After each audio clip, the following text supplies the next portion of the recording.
The Lord's watermill stands at the close of an autumn evening, the long, slow wash of water over the dam sliding on into the dark, and the great wheel turning slower and slower toward its rest. If these quiet nights help you drift off to sleep, you are welcome to subscribe, but only if you truly enjoy them.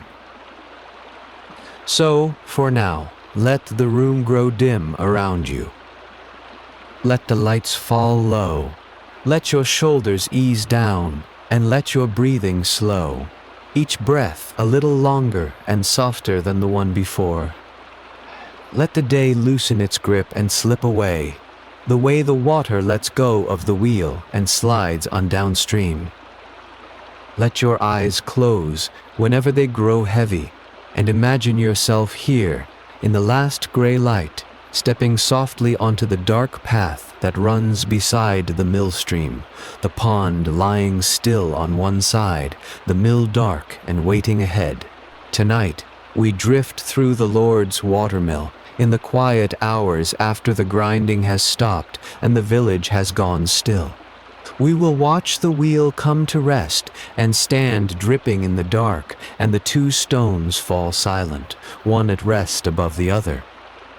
We will watch the pond fill slowly through the night, gathering the morning's work behind the dam and the wicker eel-traps waiting under the water at the weir. There is nothing here now but the water and the dark and the slow turning of the night. You come down to the mill in the last of the light, and the first thing that reaches you is the water, not the wheel, not the stones, only the long even wash of the stream against the dam, sliding over and slipping away downstream. The building waits at the water's edge, timber framed, its walls of daub, a thatched roof gone gray, set on a low footing of stone to keep the damp out of the frame. Closer now, you can make out the wheel, a great wooden wheel turning slowly in the dark cut of the race, its paddles lifting the stream and letting it fall, throwing a fine cold spray onto the wet timber. Beneath the water, sound you begin to feel more than hear it, a low, patient rumble carried up through the frame and the ground under your feet, the two heavy stones turning somewhere within, grinding the day's last grain. The door stands open still, though by dark it will be latched fast. For flour keeps poorly and sells well, and the grain waiting inside, and the great stones themselves are worth stealing. You step from the cold of the race into a warmer, closer dark, thick with the smell of meal, and there in the light of a single small flame, the air itself is moving, flour, dust, turning and drifting, never quite settling. Against the wall, the last sacks of the day stand waiting their turn. Coarse woolen sacks, some slumped and half empty, some still fat and tied at the neck, each set up off the floor on rough boards, so the damp cannot reach the grain. They are not many now. The long line of the afternoon has thinned to these few, brought in by folk who came late from the fields, and the mill will have their corn ground before the light is wholly gone. A villager or two wait with them, seated on an upturned sack or leaning in the doorway, shapes more than faces in the failing light. After the harvest, the mill is the busiest place in the parish. Everyone's corn comes in at once, and grinding is first, come, first served, so a man might sit a good while, watching the meal run and talking low with whoever waits beside him. Tonight, the crush is past, and only the last of them linger, in no great hurry, listening to the water and the stones. At the far end, below the stones, the meal comes down.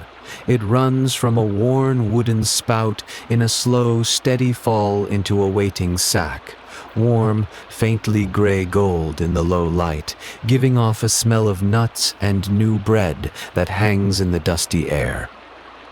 This is the whole purpose of the water and the wheel and the turning stones, This soft, warm, falling meal, caught and bagged a little at a time, as fast as the grain is fed to the stones above, by the feel of it. How fine it is, how warm, how evenly it has come off the stones. He can tell whether they are set right, running neither too close nor too far apart, and he judges it all by touch in the near dark, the way his hands have learned to over years of evenings. The miller catches a little of it as it falls, and works it slowly between his finger and thumb. That small motion holds his whole craft. Much like this one, what he grinds tonight is not the fine white flour of a lord's table. Most of what comes to a village mill is maslin, wheat and rye sown together, reaped together, and ground together, and it comes off the stones brown and whole, flecked through with dark specks of bran, the everyday bread meal of nearly every household hereabouts. The Lord's own wheat is another matter. Carried up to the manor, it will be sifted again and again through a fine bolting cloth until it falls pale and smooth, the bran shaken out, the bread it makes soft and white. Stand a moment and let the sound of the place settle around you. Beneath everything runs the water, unhurried and unbroken. Under that lies the deep, even rumble of the stones, never stone grating on bare stone, but grain shearing between them, a fuller and softer sound. And woven through it, a dry wooden knock, wood against wood as the gearing turns, and the light tap of the feed shoe, shaking the grain down toward the stones, over and over, patient as a slow pulse. None of it is loud. A miller comes to read his whole mill by these sounds alone. Before any of this grain was ground, a part of it was already spoken for. For its labor, the mill keeps a share of every sack that comes to it, the multure, the miller's toll, and here on this manor, the custom is 1 part in 16. It is not guessed at, nor weighed by eye. It is measured out with a sealed wooden toll dish of a fixed size, dipped into the grain before the stones ever turn, so the share taken can neither be argued down by the man who brings the corn, nor quietly added to by the man who grinds it. The dish is the same for everyone, and that is rather the point of it. There is a reason the corn comes to this door, and to no other, by old custom, older than any man now living, and long since simply taken for granted. The people of the manor are bound to bring their corn to the Lord's mill, and to grind it nowhere else. It is called the suit of the mill. A household might keep a small hand quern, and grind a little at home, free of any toll, but that was watched for and fined when found, and so the grain of the whole manor flowed, sack by sack, season upon season, down to this one mill beside the water. Step back outside into the blue dark, and look at the mill from a little way off, low beside its water. Everything in this small manor bends toward it. The becks and ditches of the fields drain, in the end, toward this one stream. The stream is gathered and led to this one wheel, and the corn of every household comes down, in its turn, to this single door. That is much of what makes the mill so prized a thing, worth a good few shillings a year to the Lord, and so it is guarded and mended, and quarreled over to match. A whole small world of water and grain and patient labor, turning around one wooden wheel beside a quiet Lincolnshire stream. And the man who runs it, you might take him for the Lord's own servant, but most often he is not. More usually the mill is let out, or farmed, to a villager who has taken it on. He pays the Lord a fixed rent each year, and whatever the grinding brings in above that rent is his to keep. The risks are his as well. a cracked stone, a breach in the dam, a wheel gone rotten are his to mend and his to worry over. So the hooded shape you half see moving between the sacks and the stones is most likely a neighbor, a man of this same village, working late at a trade he holds on lease. The last sack of the queue is tied off now and set up with the others, clear of the damp floor. Outside, the light has all but gone, and the stream keeps on over the dam as it always has, careless of whether anyone is grinding or not. For a little while yet the wheel still turns, and the stones still rumble, and the meal still falls warm from the spout into the dark. But the evening is drawing in around the mill, and before very long the water here will be asked to do a quieter kind of work. Step in out of the night and stand a moment in the dark of the mill, and let your eyes learn the shape of the thing around you. This is the largest working thing for miles, one of the very few machines a whole village would ever own.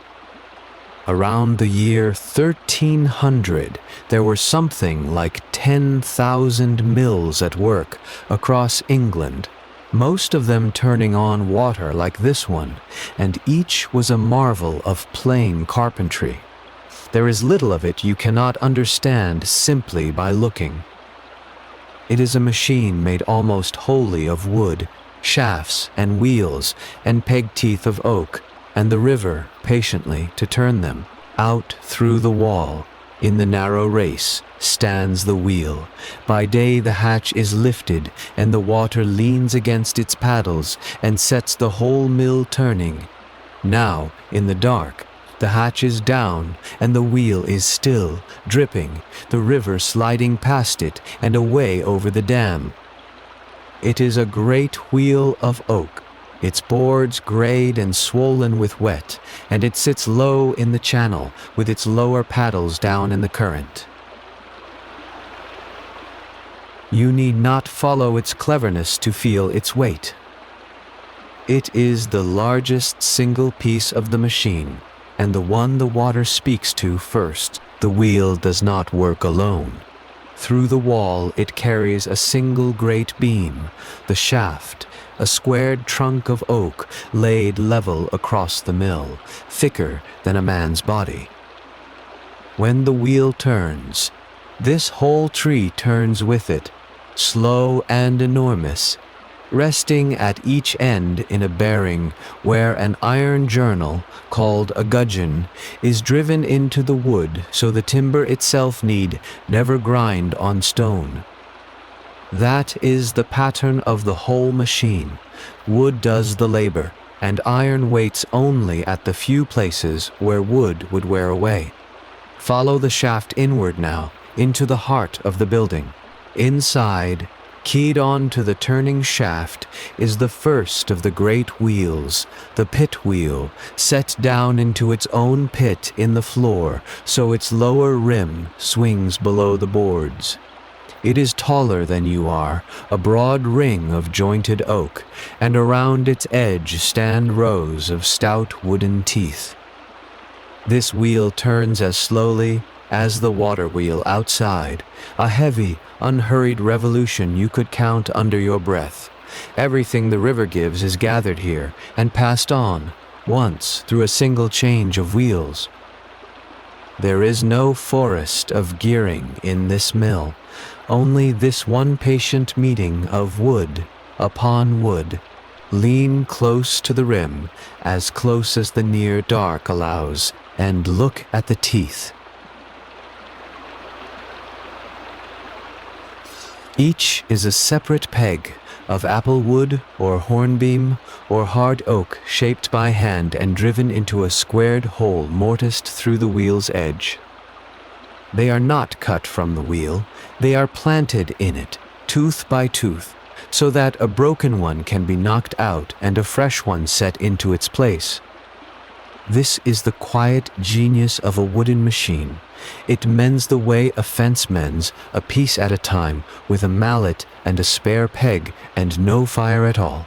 Where the pit wheel's teeth come round, they meet something smaller and stranger, a little cage of wood called the trundle or Picture two round discs of oak, one above the other, with a ring of upright wooden staves set between them like the bars of a birdcage or a small round lantern.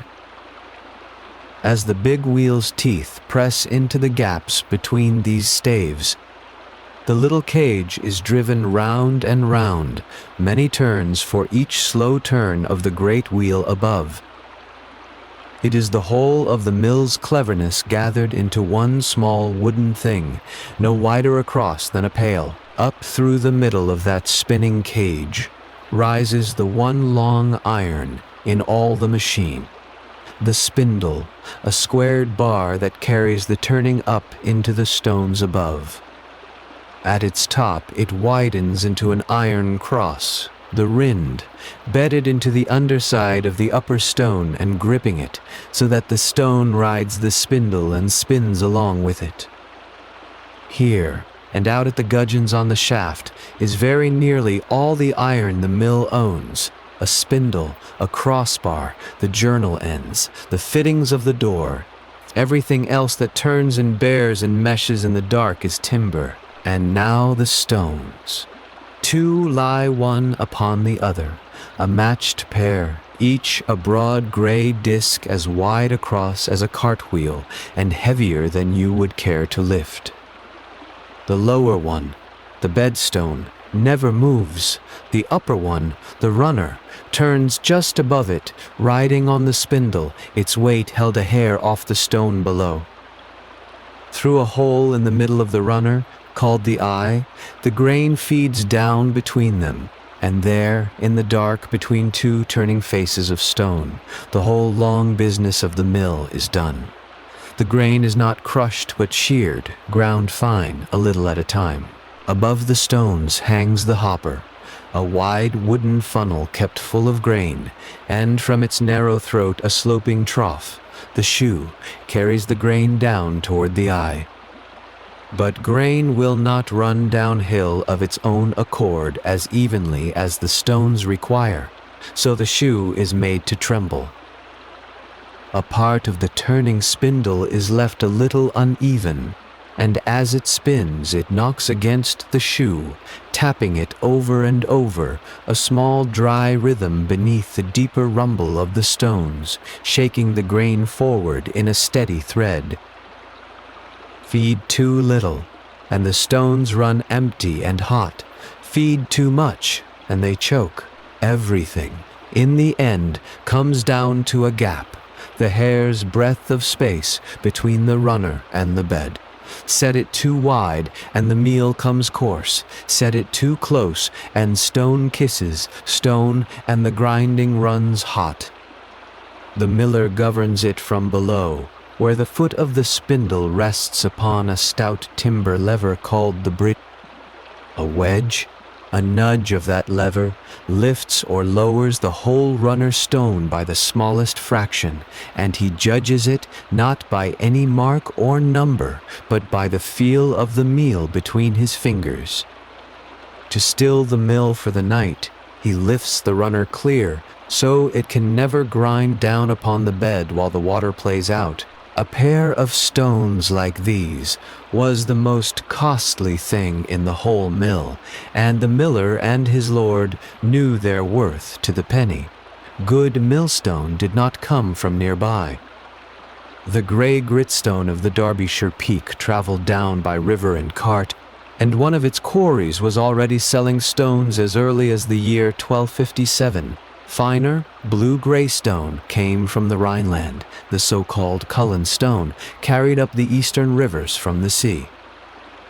And their price only climbed. Across the 100 years or so before the middle of the 14th century, the cost of a good pair of millstones roughly doubled. A cracked stone was not a nuisance but a small ruin. For all its size, the machine asks for very little. What it asks for is grease. At every bearing where iron turns in wood, the gudgeons at the ends of the great shaft, the step beneath the spindle, the miller works in tallow, plain animal fat, until the wood runs dark and smooth with it. Left dry, a bearing heats, and heat in a mill full of dry timber and hanging flour dust is the one thing he truly fears. So he keeps his pot of tallow near, and his hand goes often to the bearings in the dark, feeling for warmth the way you might feel a child's brow. Look, if there were light enough, at the faces of the stones themselves, and you would see they are not smooth. Each is cut with shallow grooves, the furrows that run outward from the center like the spokes of a wheel, and between them lie the flat lands that do the grinding. Grain caught in the furrows is carried outward and sheared against the lands as the stone turns. In time these wear smooth and blunt, and then the runner must be lifted and the pattern cut sharp again with a small pointed hammer, the mill bill, set in a wooden handle. But that is daylight work, careful and slow, and the tool rests now upon its shelf. The light is long gone, so this is the whole of it, wheel and shaft, pit wheel and trundle, spindle and stones, a machine a village could raise and mend with timber and a little iron, and the largest working thing most people here would ever stand beside. Tonight the wheel is still, the stones lifted apart, the tallow cooling in its pot. The machine sleeps standing up, and the river goes on past it in the dark. By now, the light at the shutters has gone from gray to nothing, and the last of the day's grain is running thin in the hopper. You have worked since before first light, and the mill has kept its steady voice all through it. The long wash of water in the race, the low patient rumble of the stones, the dry trickle of grain feeding down the shoe. Now the sound begins to thin. The meal comes slower from the spout, and you catch a little between finger and thumb, feeling for the last of it, judging by touch in the near dark what the eye can no longer see. The final sack is filled and set upright, and you gather its neck in one hand and bind it fast with a twist of hemp cord. It is heavy work, and you lift it by the back onto a low frame of timber up off the damp floor where the flour will keep dry and clear of the mice. A mill runs on sacks, the customer's grain in, his meal out, and the Lord's small share held back by the measure, and each one is worth the minding. You set the day's last against the wall, and the room grows quieter without the shifting of them. Stopping the mill is a matter of water, not of any lever within. You step out to the head of the race, where a wooden hatch, the sluice, holds the stream to its work. There is no brake on the wheel, no arm to press against it.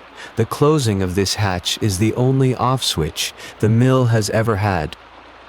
You take the lever and let it down, and the flow that has driven the wheel all day narrows, thins, and is turned aside, spilling instead over the dam and away downstream into the dark. With the water turned away, the great wheel does not stop at once. It coasts, turning slower and slower under its own weight, the wet paddles rising and falling with less and less to lift them, until the last of the current lets go and the wheel comes to rest. Water runs off the paddles in thinning threads. The whole frame of the mill, which has trembled faintly all day with the turning, goes still, and you feel the stillness in the floor through your feet. For a while, there is only the drip of the stopped wheel and the wash of the stream sliding by. Back inside, one task remains before the stones may be left. All day, the upper stone, the runner, has turned a hair's breadth above the fixed stone below, the grain shearing between them. Left down and empty, two dry stones would grind on one another and grow hot, and a hot stone in a room full of flour. Dust is the one thing a miller fears, for a mill is timber and thatch and dry meal together. So you work the lever on the bridge, tree beneath the floor, and lift the runner a little clear of its bed, so that stone can never rest on stone. It is a small motion, done by feel, and the craft of years is in knowing how far. The stones themselves are the mill's great treasure, a pair worth more than a year of a laborer's wages, quarried far off and carried in at real cost. Their working faces are cut with shallow furrows and flat lands, the pattern that carries the grain outward and shears it fine as it goes. When the furrows wear smooth, the miller lifts the runner and taps them sharp again with the mill bill. But that is daylight work, slow and long, and the light is hours gone. Tonight, the faces only rest, still warm from the day, dusted pale, the furrows holding the last of the meal. You take up the besom and sweep. Flour dust settles on everything in a mill, the beams, the sacks, the sills of the shuttered windows, and it hangs in the air wherever a light is carried, a fine pale haze that catches the flame. It is this, more than anything, that keeps a miller careful with fire, so the floor is swept and the dust kept down, and the one small flame is shielded and kept well clear of it. And after dark the mill is worked more by the hands and the ears than by the eye. You work the besom into the corners by feel, and the pale drift gathers and is carried out. By the light of a single flame, you square the day's toll. For every sack it has ground today, the mill has kept its due. Here, 1 part in 16, measured by the toll dish before the stones ever turn, and the count is kept on a stick of hazel, split down its length so that each man holds a matching half. You cut the notches 1 by 1, a notch to your half and the same to his, so that neither can be doubted come the reckoning. It is an old way of keeping accounts, in plain use in England since the 12th century, and it needs no reading and no writing, only a knife and a straight eye. One of the sacks has torn along a seam, worn through by grain and handling, and you set it across your knee to mend before it is put away. The needle is coarse and the thread coarser, and you work it through the heavy cloth by the flame, drawing each stitch tight, the way a torn thing is kept in use rather than thrown aside. Little in a mill is wasted. A sack mended tonight is a sack that carries grain in the morning, and there are always more waiting. You bite the thread off, fold the sack, and set it with the others against the wall, where the great oak shaft turns. Wood bears on wood, and wood on wood will wear and warm without care. So you take a little tallow, plain animal grease kept in a pot for the purpose, and work it into the bearing where the shaft rides, and onto the iron journal set into the wood at its end. It quiets the turning and saves the timber, and it is done each night by habit, a finger of grease and no more. The smell of it mixes with the flour and the wet wood, the ordinary smell of the place, and your hands come away slick and dark. There is one light to see the last of the work by, not a lamp of glass and tall flame, but a small hand lantern, its sides made of thin scraped horn that let a soft glow through and keep the draught and the dust from the wick. Inside it, a low tallow flame burns steady and dim. You carry it from task to task, and where you set it down a small warm circle falls on sack or stone or swept plank, and beyond that circle the mill stands dark. By such a light a miller has always worked, judging more by his ears and his hands than by his eyes. Before the door you look back once across the stopped machine. The wheel outside drives a shaft, and the shaft turns a great wooden gear wheel indoors, its teeth pegs of hard apple, wood mortised into the rim, and these mesh with a little cage of wooden staves on the spindle that turns the stone. It is a machine, almost all of wood, iron, only where wood would wear away, and by day it is the largest working thing for miles around.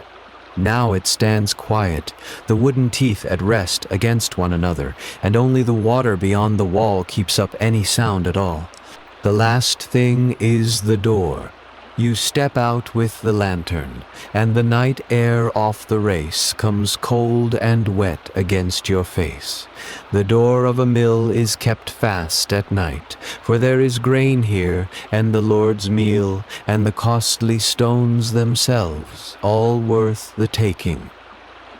You draw it to and drop the wooden latch, and hear it settle into its keeper. In the margin of an old painted book of these same years, a mill much like this one was set down with its door closed fast against the dark, the same care, kept the same way, and so the mill is left for the night.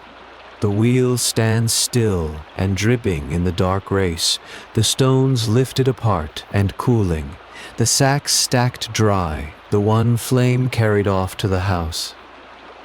Only the water keeps working now, and it works without you, sliding over the dam in a long, low, unhurried wash, and filling the pond behind it, drop by drop through the hours of the dark, gathering slowly against the morning's grinding. There is nothing left to tend and nothing left to watch. The stream keeps its own quiet calendar, and through the whole of the night it does the one work that remains, to rise behind the dam and slide on over it and wait for the light. Come away now from the wheel and the wet stone, and look instead at the low house that stands beside the mill. It is the miller's own dwelling, timber, framed and thatched like the mill itself, close enough that a man can step from his door to the sluice in a dozen paces. One small window glows faintly behind its shutter, for the family is still awake within. The rest of the building has gone dark. The mill and the house are a single small world at the water's edge, and the man who keeps them both has been at this all his life. The mill belongs to the lord of the manor, as it has for longer than anyone remembers. But the man who runs it is not the lord's servant. Most often he is a villager who has taken the mill on lease, who pays a fixed rent for it, year by year, and keeps for himself whatever the grinding brings in above that sum. The rent is called the farm, and it falls due at the set seasons like any other due. In a good year, when the queue runs long after harvest, the mill is well worth the taking. In a lean one, the rent must still be found. With the mill comes its trouble. The lease sets down in plain words who must pay when something breaks, and much of it falls upon the miller. A cracked millstone, a wheel gone rotten at the rim, a breach in the dam after a hard winter, these are his worries now, not the Lord's. And a new pair of stones is a heavy price for a village man to find. So he tends the machine the way a careful man tends anything he cannot easily replace, greasing the bearings with tallow, watching the grinding faces for wear, and hoping the coming frost is kind. Millers were watched. It was an old suspicion, older than this man or his father, and it clung to the trade rather than to any one person. The toll was taken out of sight, a share measured from each sack before ever the stones turned, and people talked. Here the custom is 1 part in 16, dipped out with a sealed toll dish that the manor sets, and no miller may change. This man knows well what is said of millers, and lets it pass. He measures the toll fairly, mends his own sacks, and squares his account so that no one who waited in his mill need doubt him. When the day's grinding is done, He settles the reckoning by a single small flame. The tally is a length of hazel notched across the grain for what is owed and then split, so that he and the other man each carry away a matching half that cannot afterward be quietly altered. Such sticks have served England's accounts for 200 years and more, and they serve here still in a miller's hand. Notch by notch he squares the day, one cut to his half, one to the other man's, and sets the stick aside for the morning. Then he leaves the mill to its dark and crosses to the house, where the hearth is the warm heart of the evening.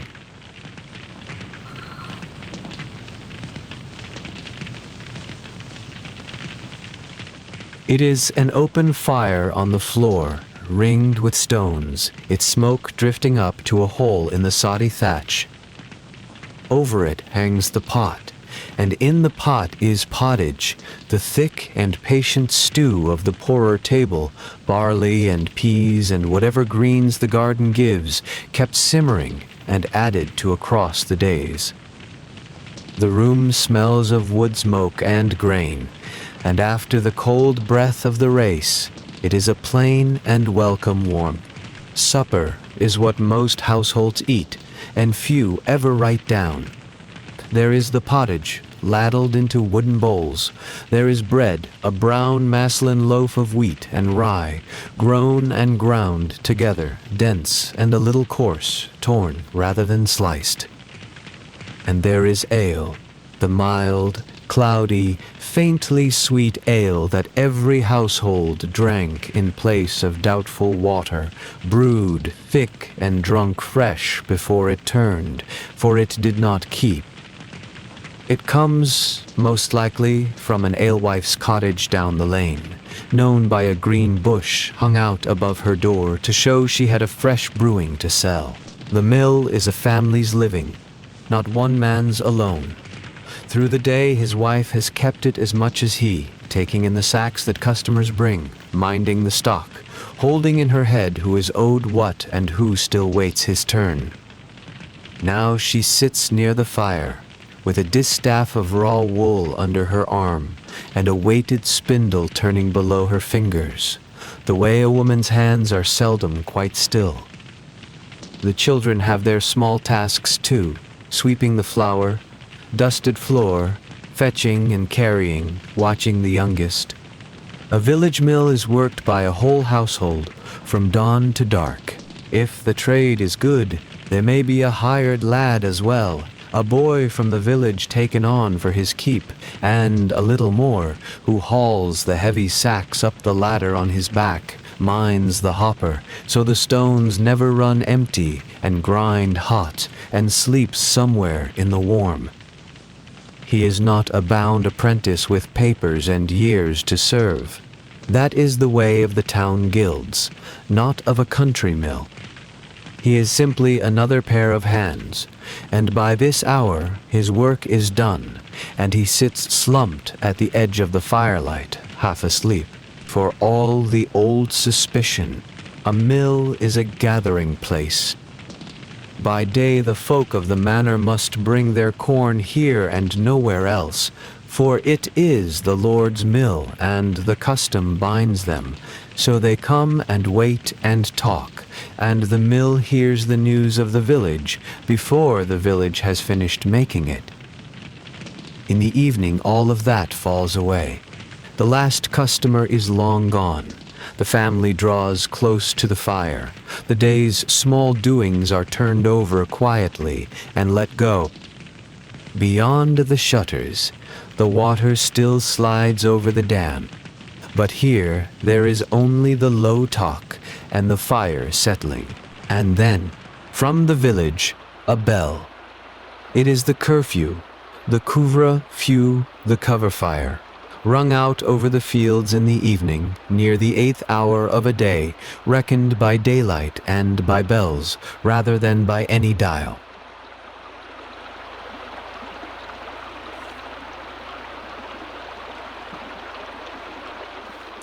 Its message is old and plain: cover your fires for the night. It is no command to hide indoors. Whatever later ages made of the word, it simply tells a village built of timber and thatch that the hour has come to make the hearths safe before sleep.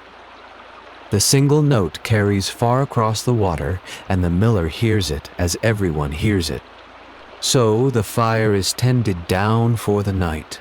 The live flames are let die, and the glowing embers are raked together and covered, sometimes with a broad cover of metal set over the coals, itself called a curfew, sometimes only with a heap of ash drawn over them. The warmth is kept, the danger is not. Banked so, the embers hold their heat until morning, when a little coaxing will wake them again, and there is no need to strike a whole new fire from cold. In every house along the lane the same small task is done, and the village settles toward the dark. The mill answers, in the end, to more than the miller.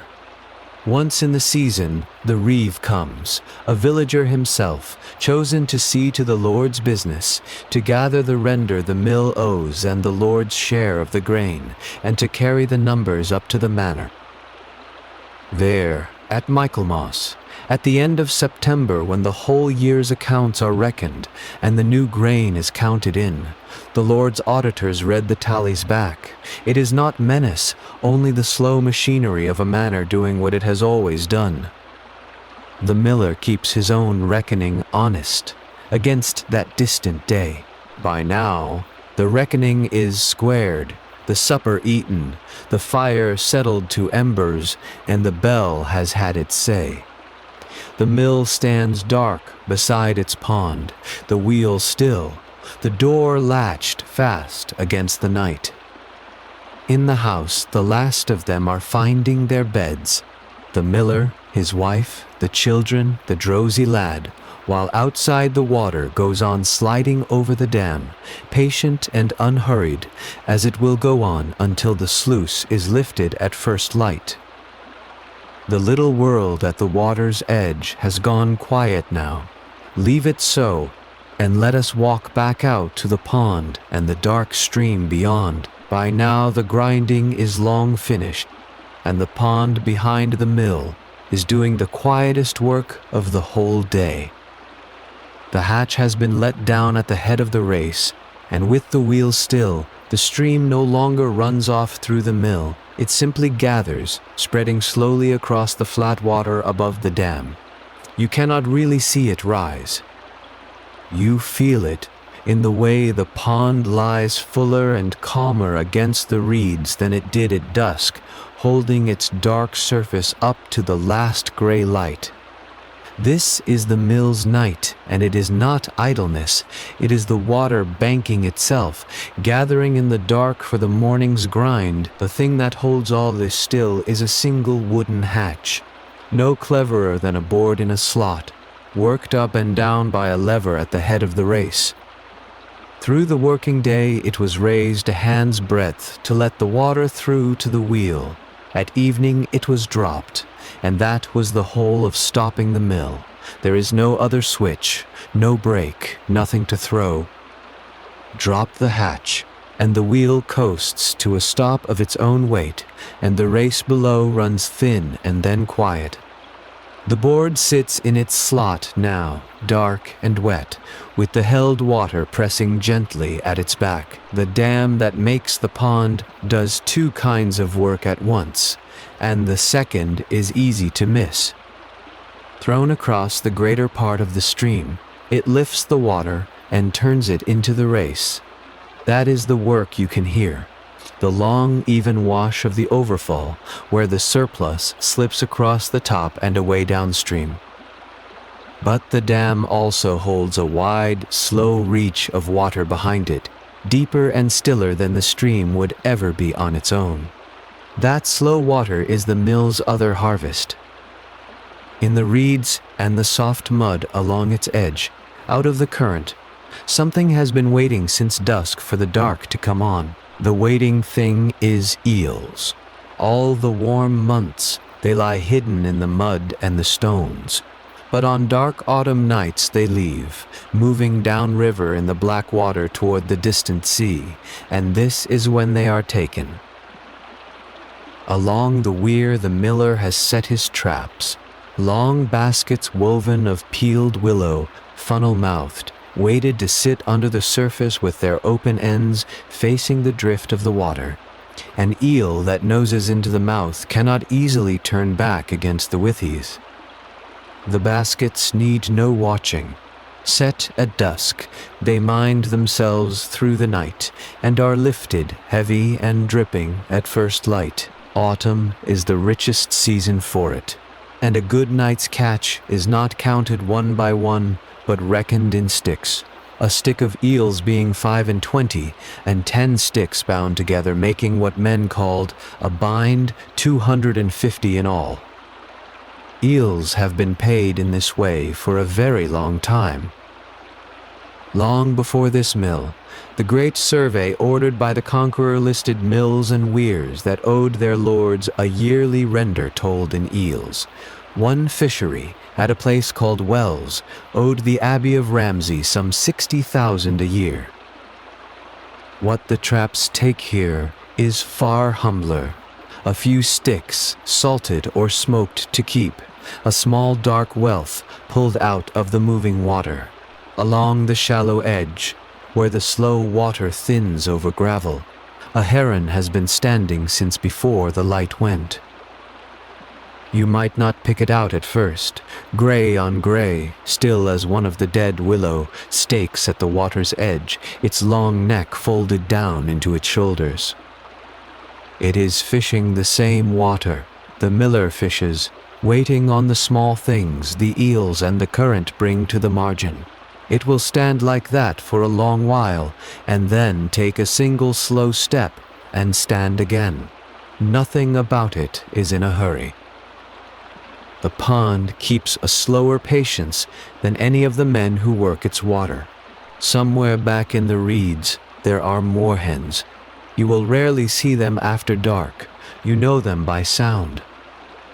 A low, liquid clucking that carries across the flat water, a small splash as one paddles out and thinks better of it and slides back into cover. Now and then, the whole reed bed shifts and whispers as a bird works its way through and then settles. These are the ordinary voices of the pond at night, under the wash of the overfall, the soft business of small creatures living out their night alongside the mill in the dark. There is one thing eels do on wet nights that seems almost past belief, and yet it is true and old and quietly reported. Where the water is blocked by a dam like this one, or a weir, or a bank too high to pass, an eel will leave the river altogether.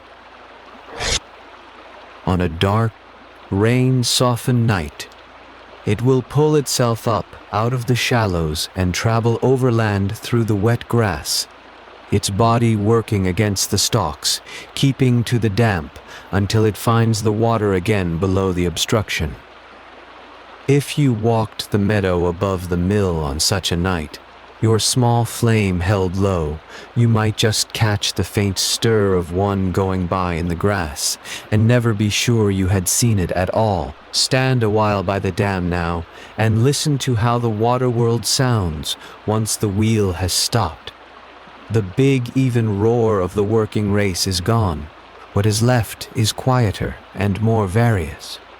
The overfall still runs, but softer, a long low pouring over the lip of the dam. The willow traps knock now and then against the weir stakes as the drift nudges them. A withy creaks. Something turns over in the deep water with a single heavy swirl and is gone.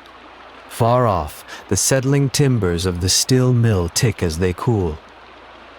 It is a landscape you hear more than see, and every sound in it is slow.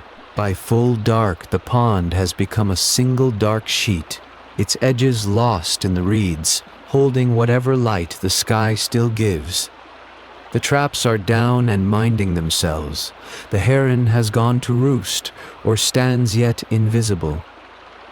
And all the while, Behind the shut hatch, the water keeps rising by a hair, filling the reach it will spend by morning. It is worth thinking, on a night like this, how ordinary all of it was. How many hundreds of mill ponds across England lay, filling in the same dark, their weirs and eel baskets tended by men whose names are almost all lost. And yet one such pond, one such mill, was set down in paint by someone who wanted to remember it.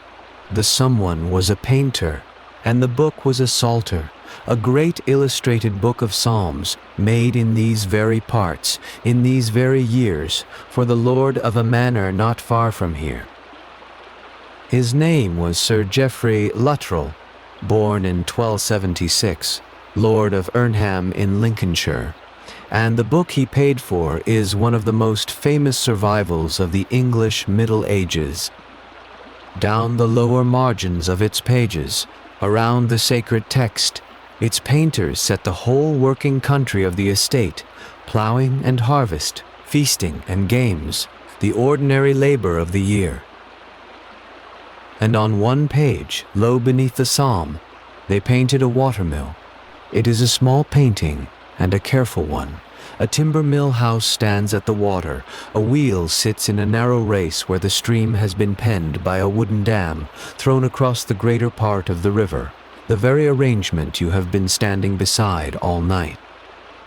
And there, painters being painters, is the detail the scholars love best.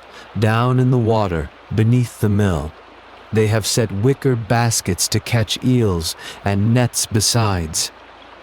Everything of this chapter is in that one margin.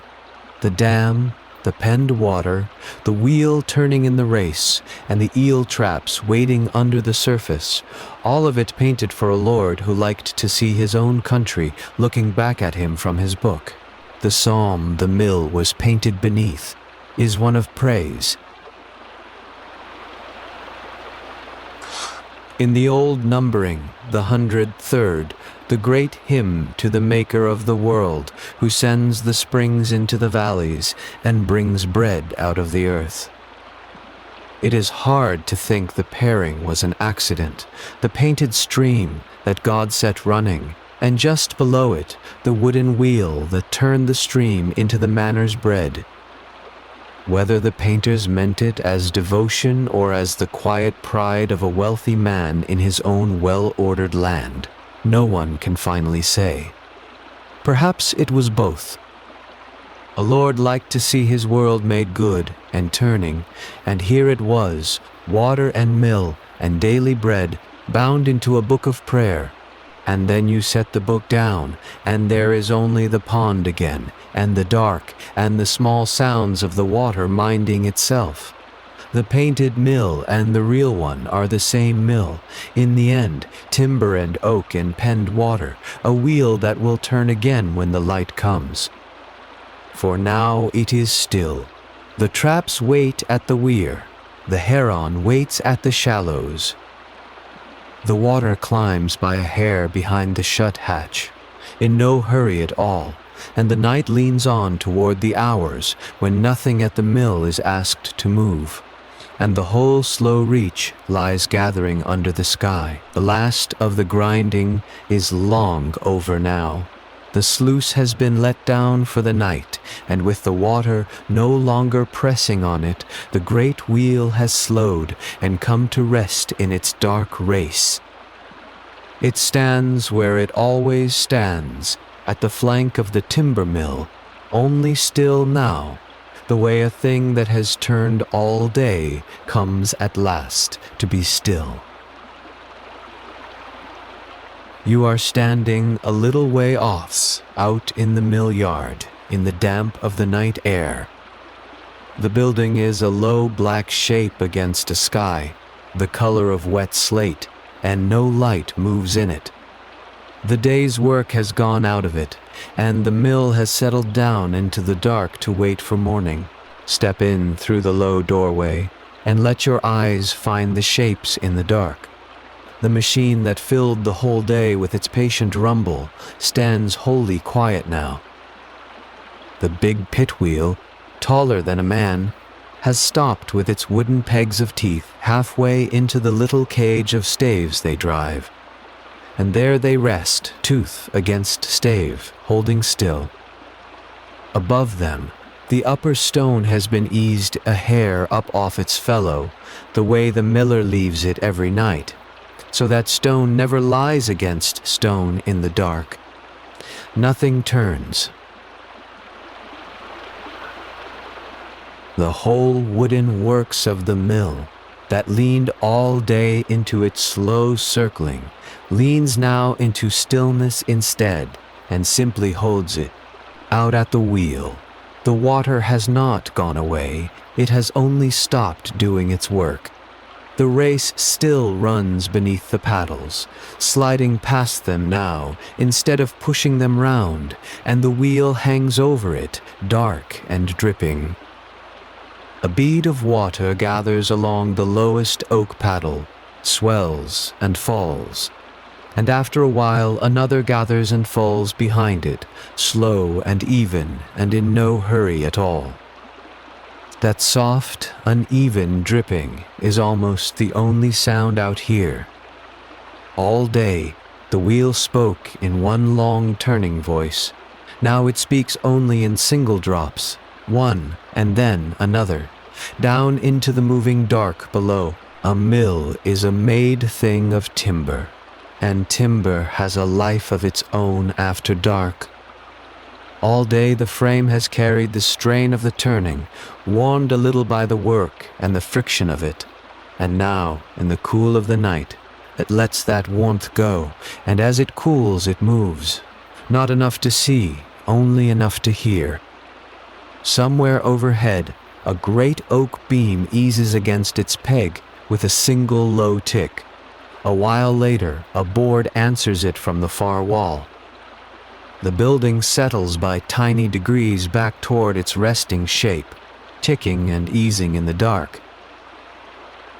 The way an old wooden thing does when the day has finished with it and the cold comes creeping in and the flower dust is settling.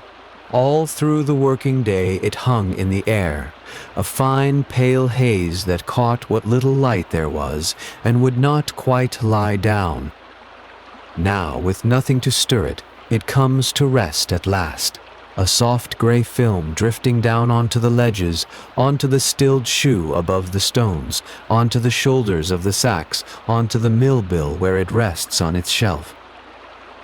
It settles the way the finest snow settles, without a sound evening, everything under one pale coat. By morning, a fingertip drawn along any beam will come away white, but that is morning's business, and morning is a long way off, along the wall. The day's sacks are stacked and waiting. They have been tied at the mouth and set up off the floor on a low bed of timber, clear of the damp that breathes up from the race, and they lean together in the dark, full and patient and heavy. Some hold grain still to be ground. Some hold the meal already milled, no longer warm, waiting for the folk who will come for it. The whole reason of the mill stands here in these plain cloth shapes, the grain of the manor, gathered in and guarded through the night behind a latched door, because grain is a thing worth the guarding. There is nothing for them to do now but sit, and keep, and wait for the light. Something moves among the sacks, low and soft and sure of itself in the dark. The mill keeps a cat, as mills do, not for company but for work. The grain draws mice, and the cat keeps the store in the race. Edge clear of them. All evening it has hunted its slow rounds along the walls and the timber. Now, its work is good as done. It climbs up onto the top of the stacked sacks, turns itself around once and twice, and folds down into a warm coil against the cloth. One ear stays half open to the room. The rest of it gives itself over to sleep, riding the soft rise of the sacks like a small boat on still water. Above the stones, the hopper hangs empty and tilted, the way it was left when the last of the grain ran through it.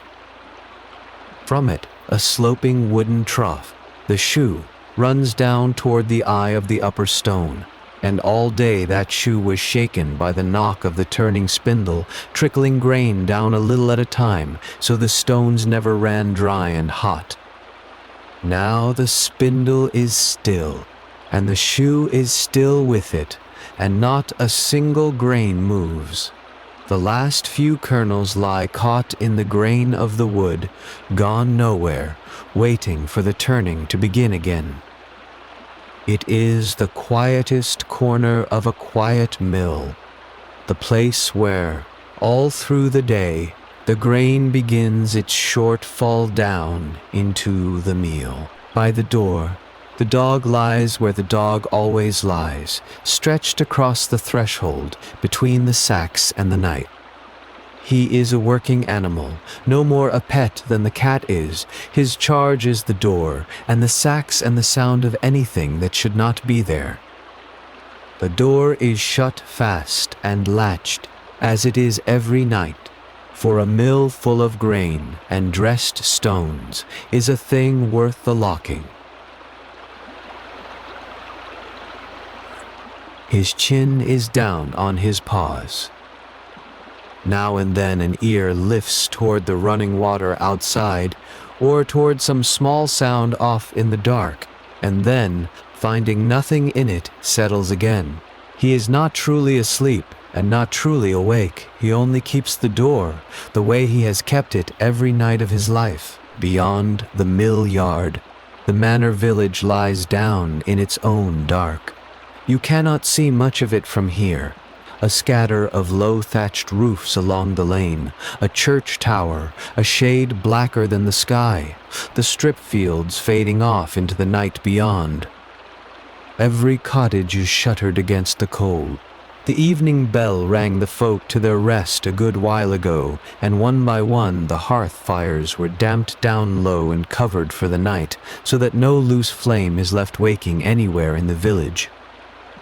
Only the stream stays awake, threading down past the sleeping houses toward the mill, the same water that will turn the wheel again when the light comes. The village sleeps, the water does not, back at the mill. Follow the water to the dam. All day it was made to work, pressed along the race to lean on the wheel and turn the stones. But now, with the wheel at rest and the hatch let down, the water is set free of all of that. It simply comes to the low timber dam, thrown across the stream, rises to the lip of it, and slides over in a smooth, dark sheet, down onto the stones below and away downstream into the night. It does this the whole night through, with no one to open a gate for it and no one to close one, needing no hand at all. The wheel must be tended, the stones must be fed and watched. The falling water tends itself.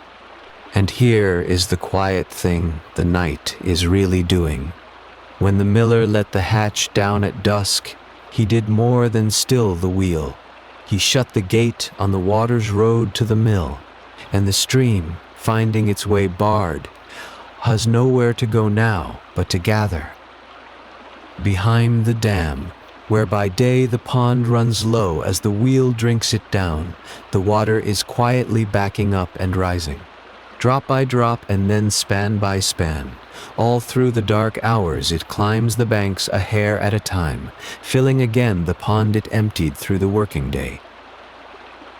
No one stands over it. No one measures it.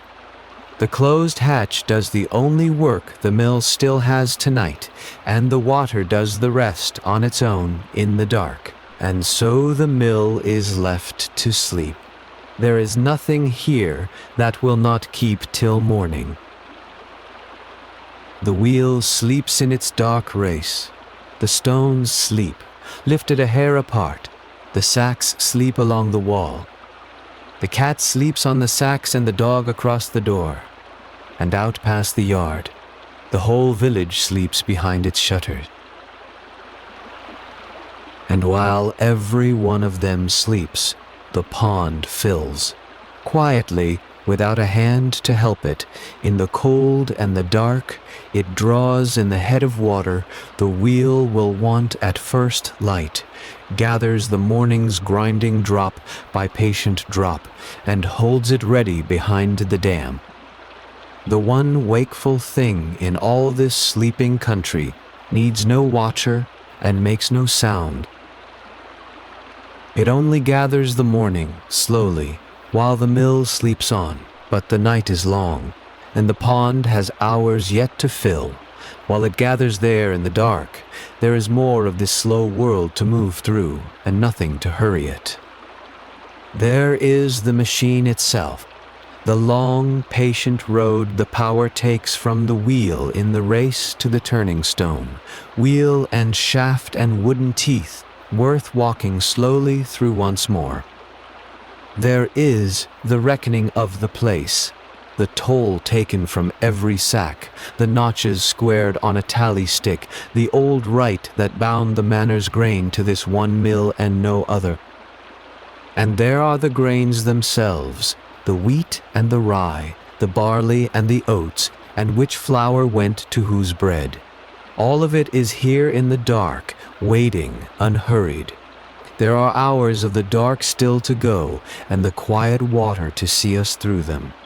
Come back with me to the wheel, and watch it the slow way, the way the night lets you watch it. The water comes down the race in the dark, and meets the paddle, one broad board of oak, wet through, and black with it, set into the rim of the great wheel, with a dozen of its fellows. You have seen this by day, when the grinding filled the whole building, now you only feel it.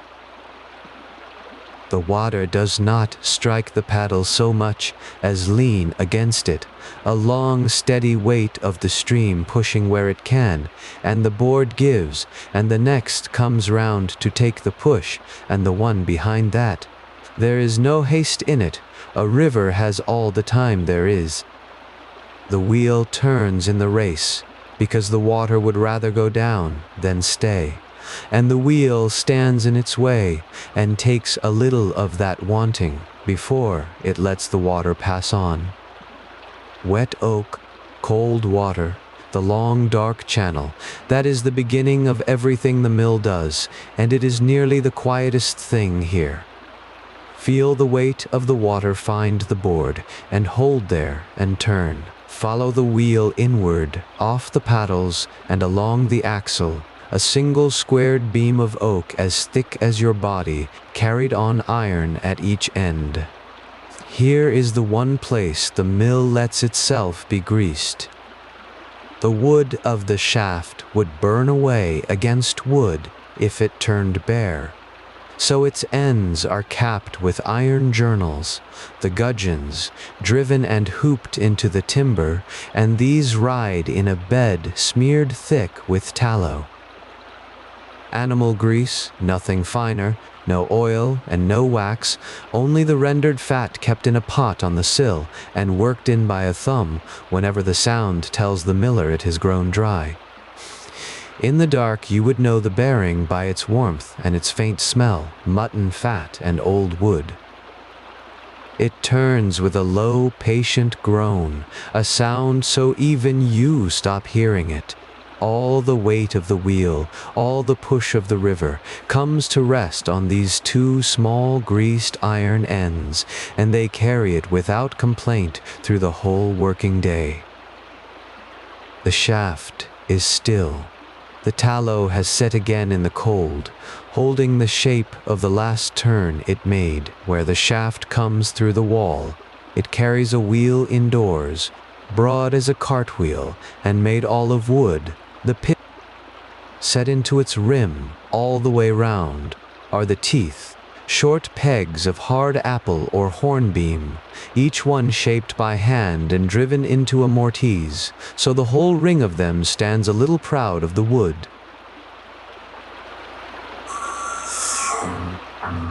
These are the gear of the mill, though there is no iron in them anywhere. When the wheel turns, each peg comes round in its turn and meets a stave in the small cage above it. presses it and lets it go. Peg meets stave, wood on wood, with a sound you could not call a clang, a soft knock, dry and hollow, dozens of them a moment, running together into a low wooden clatter. A blacksmith's iron would ring, this only knocks. When a peg wears thin or splits, the miller cuts a new one from seasoned apple, wood, and drives it home, and the ring of teeth is whole again. It is the sort of mending a village can do for itself, with a knife and a dry billet of wood, and that is much of why the mill is made this way. Tonight the teeth stand still, each peg resting against its neighbor's shadow. The little cage the pegs press upon has a name worth knowing, the trundle or the lantern pinion, for it is shaped like a lantern, two round discs of wood joined by a ring of upright staves, the shape of a little barred lantern. It is small, no wider than a pail, and it sits low on the upright spindle that will turn the stone. Because it is small and the pit wheel is large, it spins many times for each slow turn of the wheel outside. The river's patience becomes something quicker here, gathered and passed upward. This is the whole gearing of the mill, one big wheel of pegs, one little cage of staves, and nothing else between the water and the stone. Larger mills, the ones the towns would build, stack wheel upon wheel. This one does not. One step, wood to wood, and the work is done. Run your hand over the staves in the dark, and you feel them worn, smooth and faintly greased, where the pegs have touched them. 10,000 touches a day, year upon year. They are still now. The cage hangs on its spindle, quiet, waiting for the morning water to set the pegs moving against it again. Up from the trundle rises the spindle, and near its top, where it passes into the stone, it does a second small piece of work you would never guess at.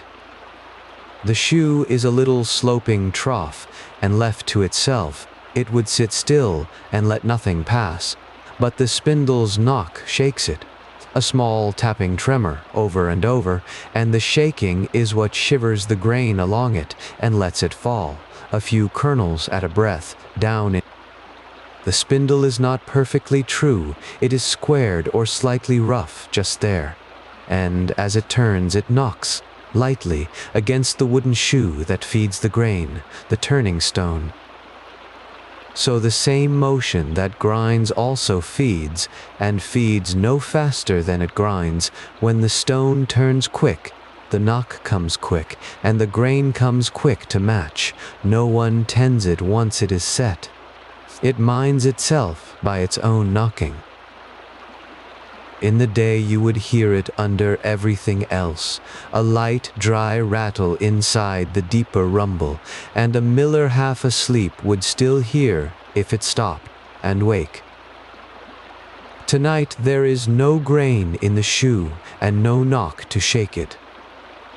It rests level and empty, tipped a little toward the dark eye below. Above the shoe hangs the hopper, a wide wooden funnel open at the top and narrowing to a throat, and into it the day's grain is poured, sack by sack. Wheat or rye or the mixed maslin of the village, it waits here in a shifting gray heap, sliding down against itself as the shoe draws from below. Grain is a strange half-liquid thing in the dark. Tip a little more in, and it settles with a dry, whispering hiss, finding its own slope, filling every hollow.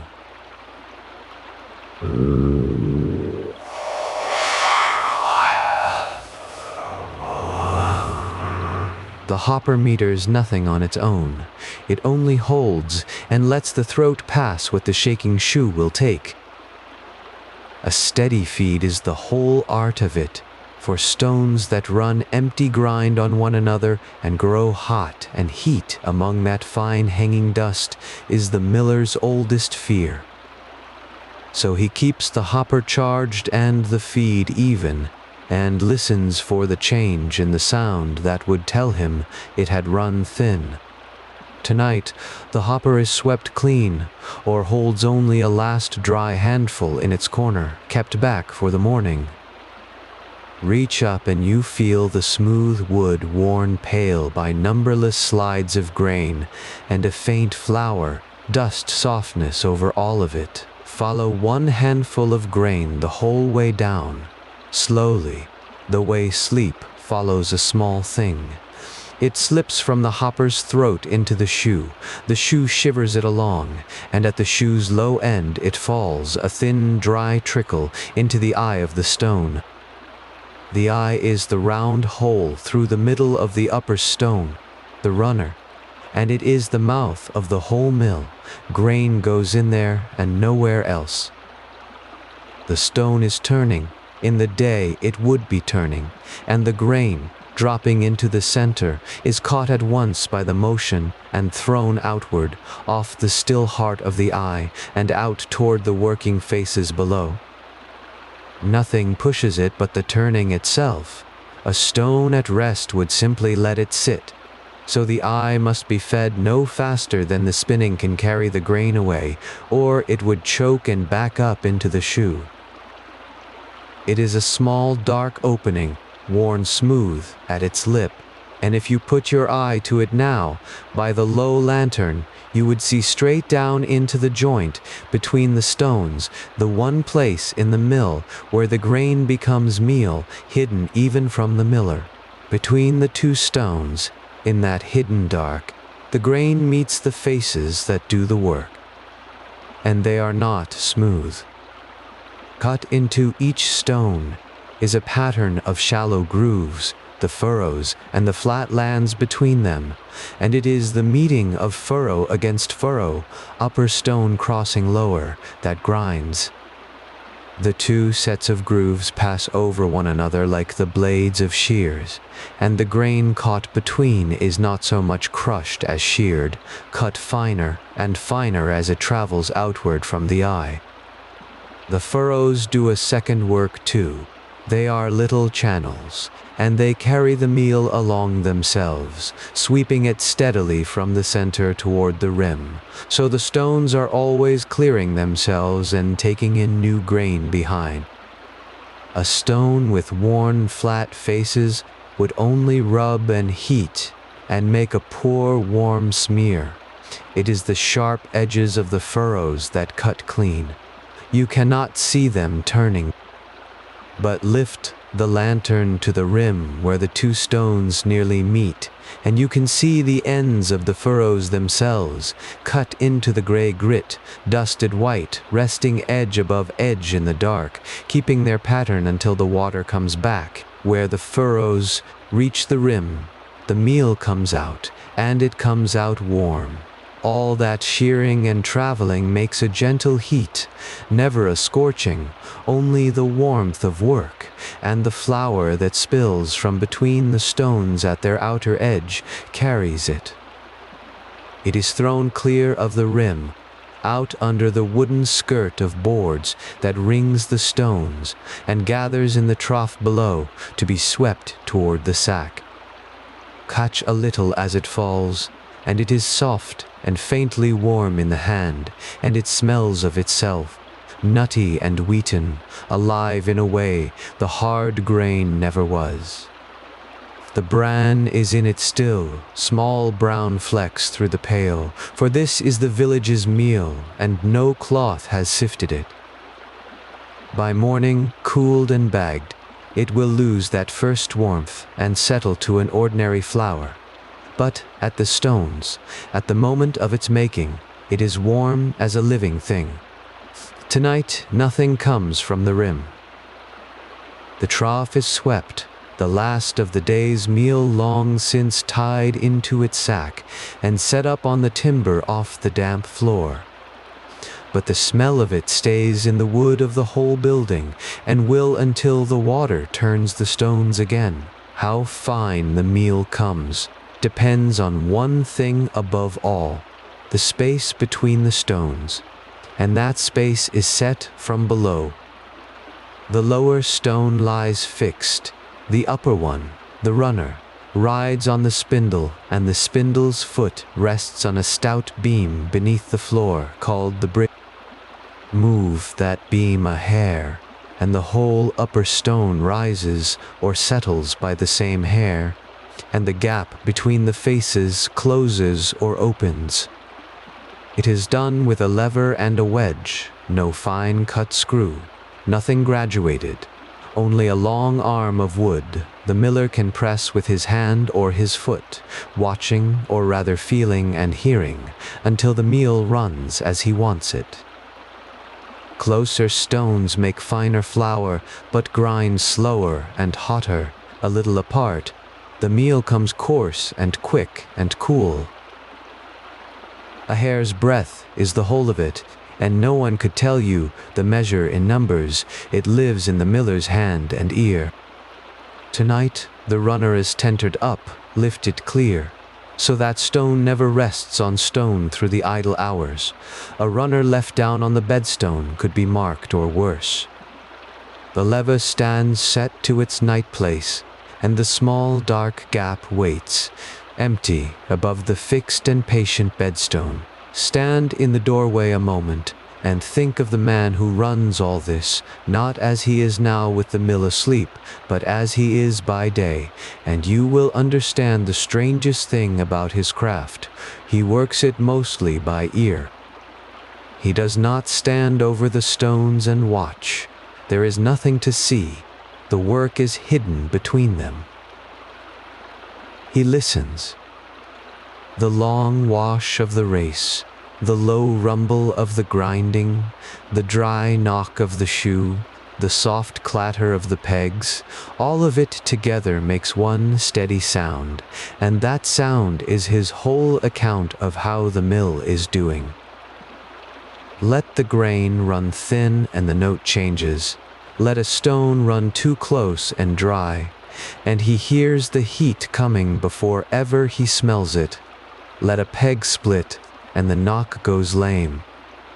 A change in the sound is the only alarm he needs, and he can doze on a sack through the loud middle of the day and come awake the instant the note goes wrong. Tonight, the mill makes almost no sound at all, and so he sleeps sound in the house beside it. Only the water over the dam keeps on, and that is a sound that means all is well. Come the morning, light weeks from now, never tonight, the stones will need more than grain. Faces that grind all season wear their sharp furrows slowly smooth, and a smooth stone only bruises the meal warm and gray. So once in a while, in good daylight, and never by any small flame, the miller lifts the heavy runner right off its spindle, turns it over, and dresses the faces anew. Tonight, the tool for it only waits, laid up on a wooden shelf against the wall, the mill bill, a short blunt-headed pick of hard iron, set into a wooden handle called the thrift.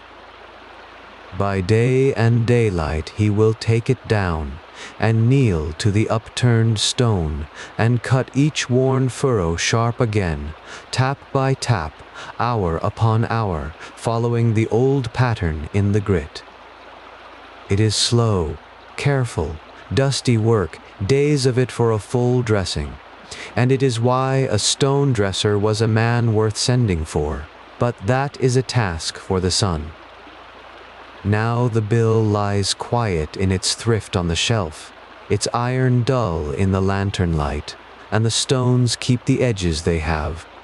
Good enough for many mornings yet before the daylight work comes round again. The pattern the dresser cuts is not scratched at random.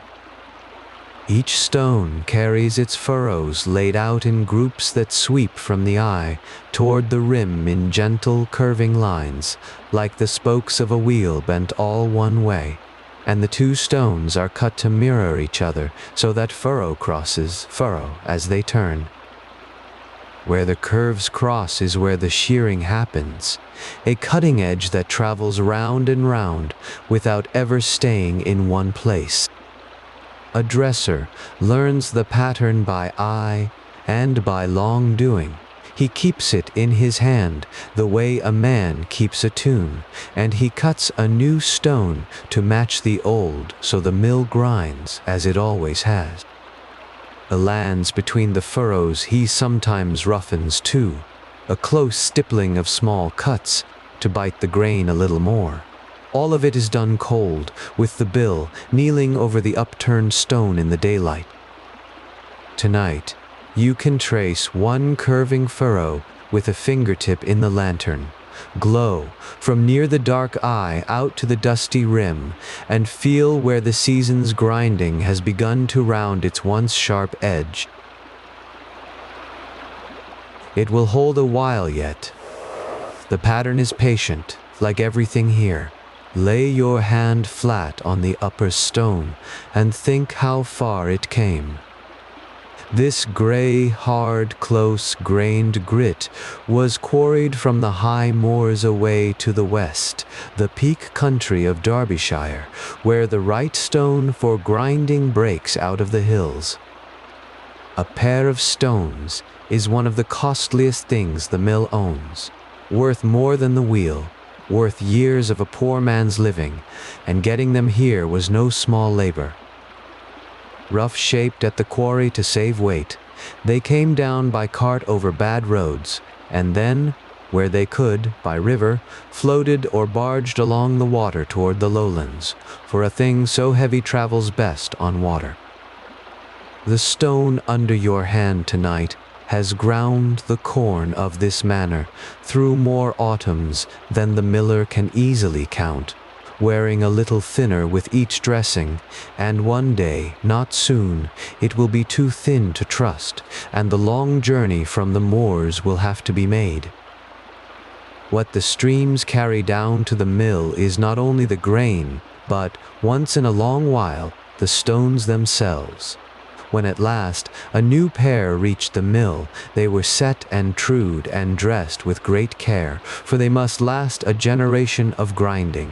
Again, set your hand lower to the fixed stone beneath, and it may be a different stone entirely, a dark blue-gray rock, lighter than the grit and full of tiny holes like a frozen froth, carried by sea and river all the way from the Rhineland, where it was cut from old lava beds near A. Not every millstone came from English hills, town the English called Cullen. Merchants had shipped this stone to England for grinding since long before the Normans came. It reached the east coast ports and went up the rivers inland to mills like this one. Its little holes are a gift, for they keep the grinding face rough of themselves and need less dressing than the smooth grit. So a mill might wear one stone from the moors of the west and one from the fire, holes of the Rhine, ground face to ground face, and the corn of a Lincolnshire village would pass between them, never knowing it lay for a moment between two far countries. The bedstone does not turn. It only waits, fixed and level, and takes the weight and the work while the runner rides above it. Tonight it is cold under your palm, its little pores dry, holding the last dust of the day's grinding down in their hollows. For all the water and weight this mill handles, there is very little iron in it, and every scrap sits exactly where wood alone would wear away. You have met some of it already, the gudgeons at the ends of the great shaft, riding in their tallow. Here is another piece, hidden in the eye of the upper stone, the rind, a stout iron crossbar bedded into the underside of the runner, its arms let into the stone. The top of the spindle rises into the eye and takes this crossbar, and so the whole heavy turning stone is carried and driven by that one small iron fitting balanced on the spindle's point. The mill bill is iron. The spindle is iron, The door's fittings are iron, and that is nearly the whole account of it. Everything else, wheel and shaft and pit wheel, teeth and trundle and staves, hopper and shoe and bridge tree, is timber, shaped and pegged and mended with timber. The mill is a machine a village could build and keep in wood, sending to the smith only for the few small parts where wood would burn or crush away. Tonight, the rind sits in the dark eye, cold iron in cold grit, bearing nothing, waiting to take up the stone's whole weight again when the water comes. By the low lantern, the mill is one great wooden creature standing in its house of wood, the frame of oak posts and beams, the walls of wattle and daub between them, the thatch above holding the small warmth in, and everywhere within, the machine itself, beam and wheel and cage. Step back now, in the dark, and take in the whole of it at once. And trough, all timber, all pegged and jointed, all worn pale and smooth where hand and grain and turning have touched it for a lifetime. There is no other thing like it for miles. A village of this age has almost no machines at all. A cart, a plow, a loom, a spindle, and then this, the largest working thing any of them will ever stand inside, a whole building made to turn. It is not grand.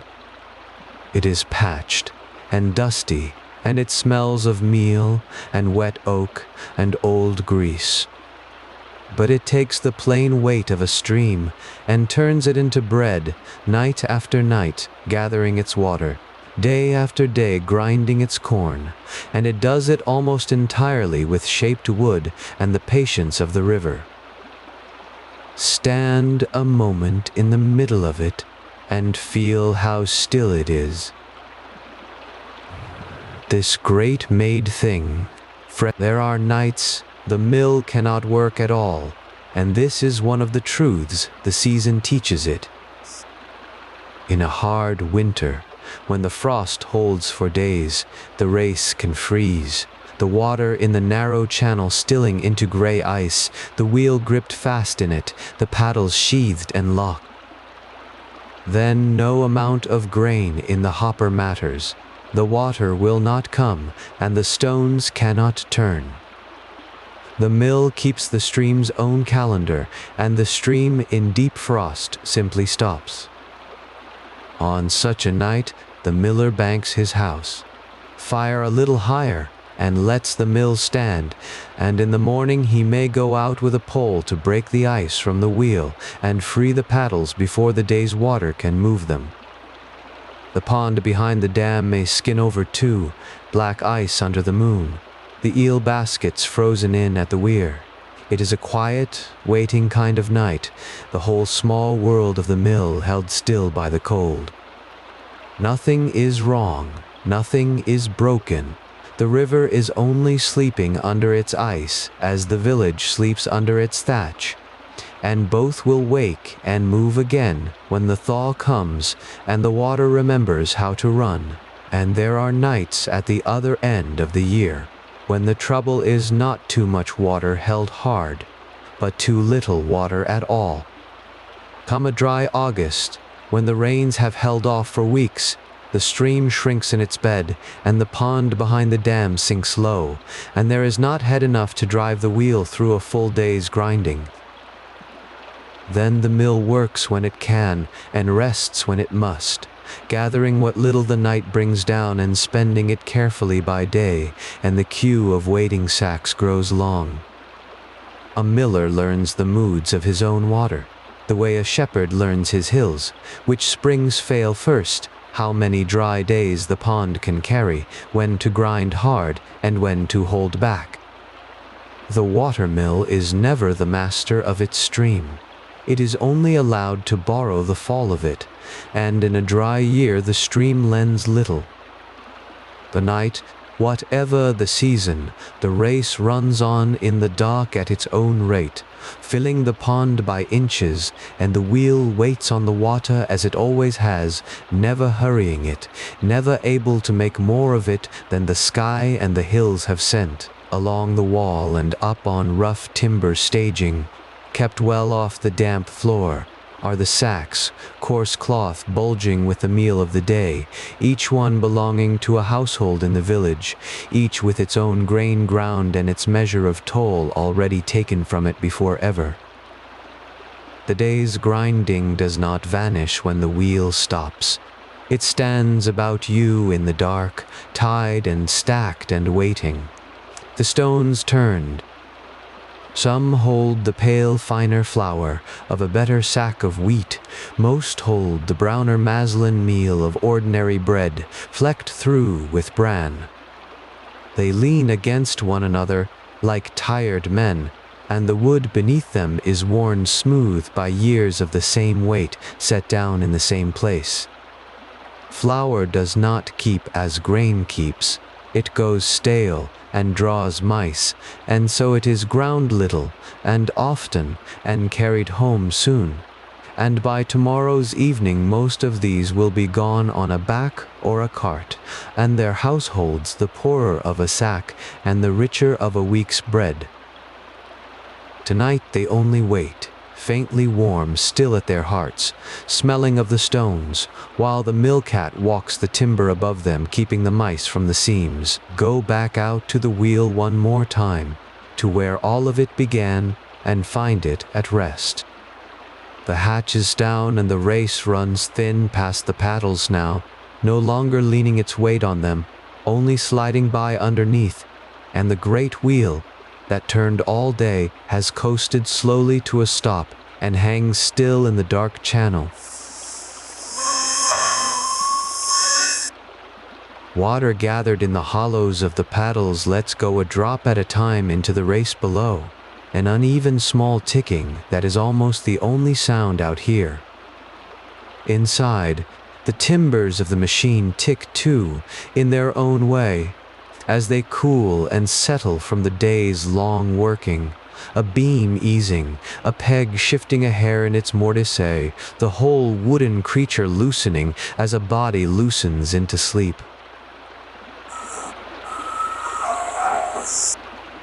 The pit wheel's teeth rest against the trundle's staves. The shoe hangs empty over the dark eye. The stones lie tented apart, keeping their edges.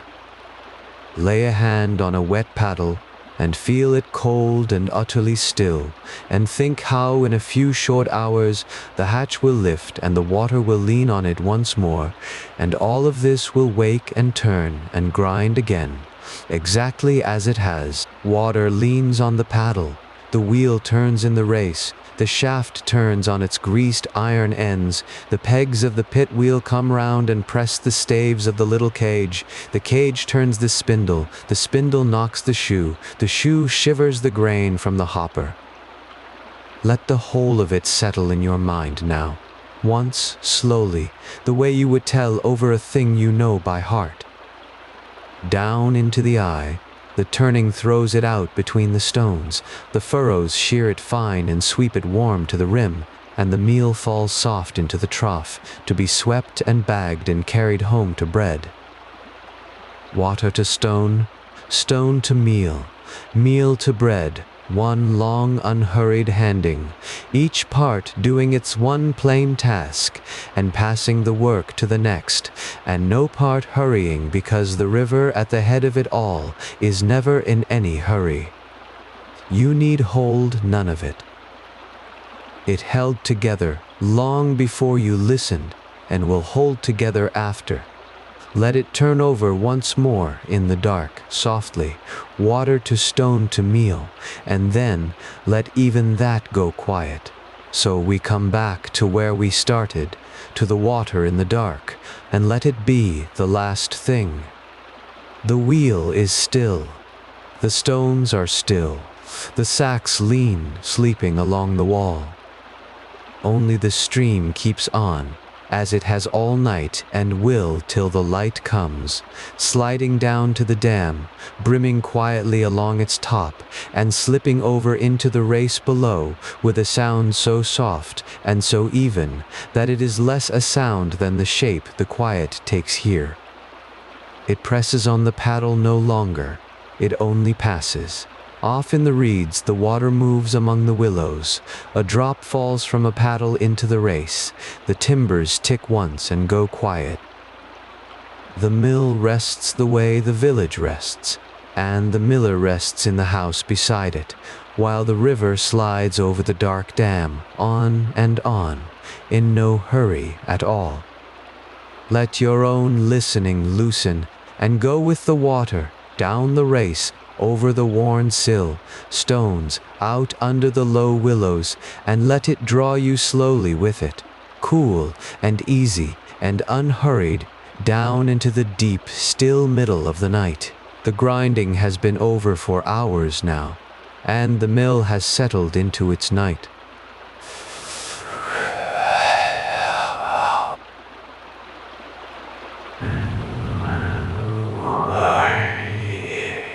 The wheel stands still in the dark race, and the pond behind the dam fills slowly toward the morning.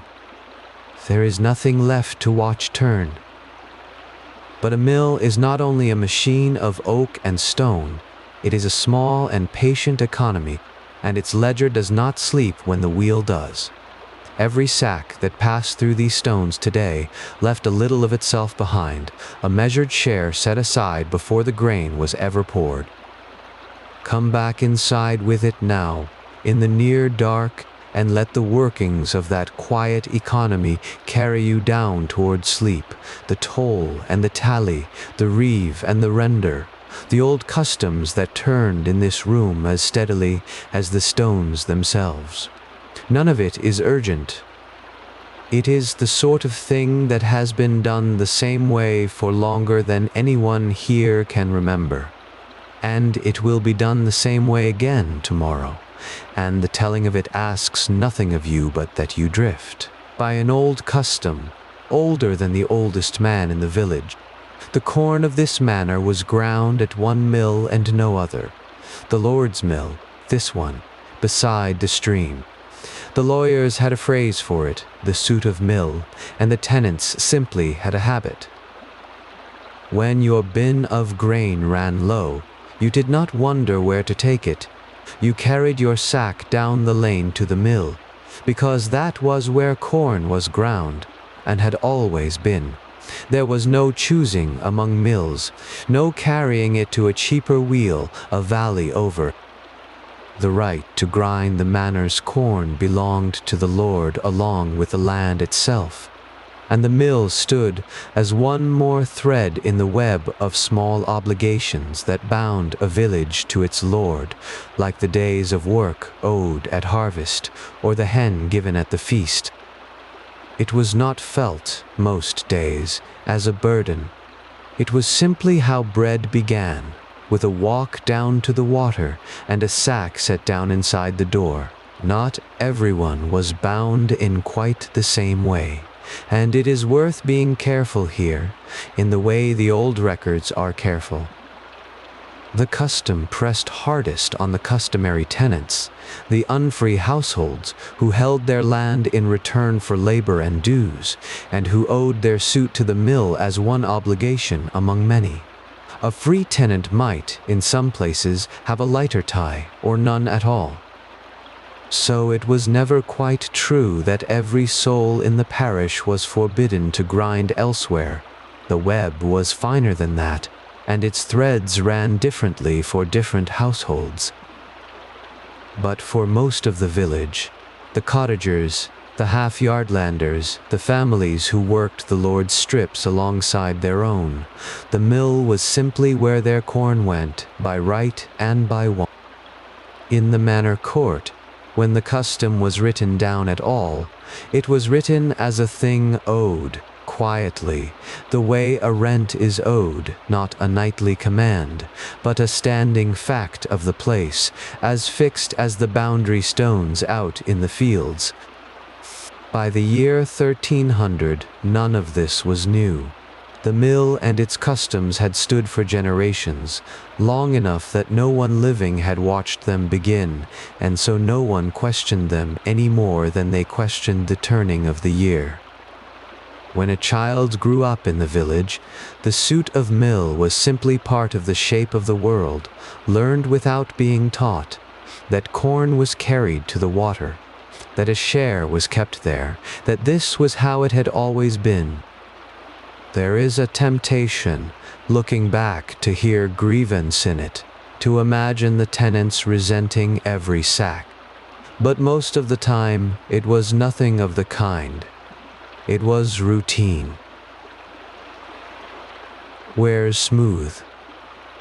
The walk to the mill was a chance to talk, to wait in the weak sun, to hear the news of the far end of the parish. The custom was old, and being old, it had stopped being remarkable. It fell on the village the way weather falls, expected, unremarked, part of what living here meant. The share the mill kept had its own vessel, and the vessel mattered. It was a toll dish, a wooden measure of a fixed size, and in a careful manner, a sealed one, marked or bound, so that it could not be quietly swapped for a larger cousin. Before a single grain went down between the stones, the miller dipped this dish into the sack and drew out the Lord's portion, level and plain, and that measure was the toll. The whole honesty of the arrangement rested on that one small bowl. If the dish were true, the toll was true. If the dish were false, everything that followed it was false as well. So the measure was a thing watched over, sometimes checked at the manor court against the standard, its size a matter of custom rather than the miller's whim. A great deal of trust and a little suspicion both gathered around a plain wooden cup, dipped once into each sack, in the ordinary light of an ordinary day. How much the dish took out was, in this manner, 1 part in 16 of every sack you brought. A 16th stayed behind at the mill before the grinding began, measured out and set aside as the Lord's due and the miller's living. It is a small figure to hold in the mind as you drift. 16 measures carried in, 15 carried home, 1 left dry in the dish by the door. That was the custom here, and it is worth saying so of this place, because it was never a law written for the whole kingdom. Each manor had its own settled fraction, its own long habit, and a 16th was simply what this stream had always taken. The share was drawn from the grain, not the flour, taken before the stones turned rather than after, so that what you carried home was your own meal entire, less that 1 measured cup left at the beginning. 16 in, 1 kept. 15 home, the small arithmetic of the place, done almost without counting, every time a sack came through the door. Carry that 16th in your mind, and then let it loosen a little, because it was not the same everywhere. Ride to the next lordship, or the one beyond that, and the dish might take a different share. In some places, the toll was heavier, a 13th of the sack, in others lighter, a 20th, and often it turned on whether the household was free or unfree, the unfree paying the steeper rate. One northern mill is remembered taking an 18th. There was no single number that held across England, no rate a traveler could count on from valley to valley. Each mill kept its own custom, handed down and rarely changed, so that the very same sack of wheat might leave a different portion behind, depending only on which stream had ground it. It is the kind of patchwork the age was full of, measures and customs and dues that shifted from manor to manor, each one local, each one old, none of them tidy.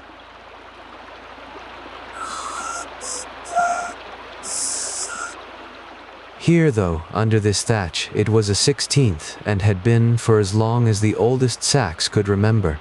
There was one uneasy thing about the toll, and it is honest to name it softly. The measure was taken out of sight. The customer set down his sack and went to wait, or to talk, or to see to the horse, and somewhere in the dusty half-light the miller dipped the dish and drew the share, and no one stood at his elbow to watch the level of it.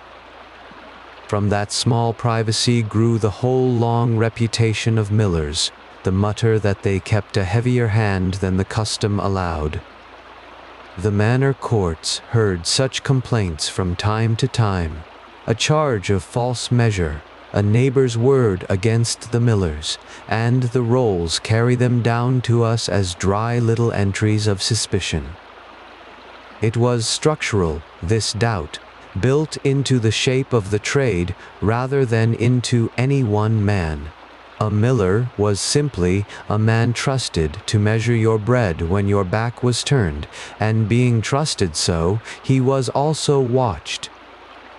None of it needed to be true of him for all of it to be said, and most of the time, it was not true of him at all. For every miller the courts caught short, a great many more squared their tolls plainly, and lived out their lives unremarked, which is why they left no story behind them. Picture this one, the man whose mill you are drifting through, the day's grinding done, the sluice dropped, and now he sits by a low flame, mending a sack that split at the seam, drawing waxed cord through the coarse cloth with a bone needle, unhurried. The mended sack will hold tomorrow's grain, the split one, left, would spill it. This is most of what a miller's honesty actually looked like. Not some grand refusal of temptation, but the small, steady care of tools and measures and cloth, the toll taken true, because taking it true was simply his habit. The suspicion belonged to the trade. The man belonged to the village, and would be buried in it, and knew that a false dish would be remembered far longer than a fair one. So he mends his sack and squares his day, and lets the old talk wash past him like the water past the dam. When the day's toll had all been gathered, the miller reckoned it up, and he did it not on paper but on wood. The tally was a stick of hazel or willow, notched along its edge to record a count, a wide notch for a larger measure, a narrow one for a small, each cut with a knife in a code as old and plain as counting itself. Notched sticks had kept England's reckonings since long before this mill was built. The king's own exchequer squared its accounts on tallies of the same kind. There was a quiet genius in the thing. Once a notch was cut, it could not be smoothed away without the smoothing showing the wood remembered, and a tally cost nothing but a stick from the hedge and a minute with a blade, which suited a village where parchment was dear and few hands could read it anyway. The miller's grip on the whole day's business was this: a length of pale hazel, a row of clean notches down its side, lying on the sill where the last of the light could find it. The share the mill kept was not all the miller's to keep. Part of it was the Lord's own render, and the Lord's grain had somewhere to go, and someone to move it.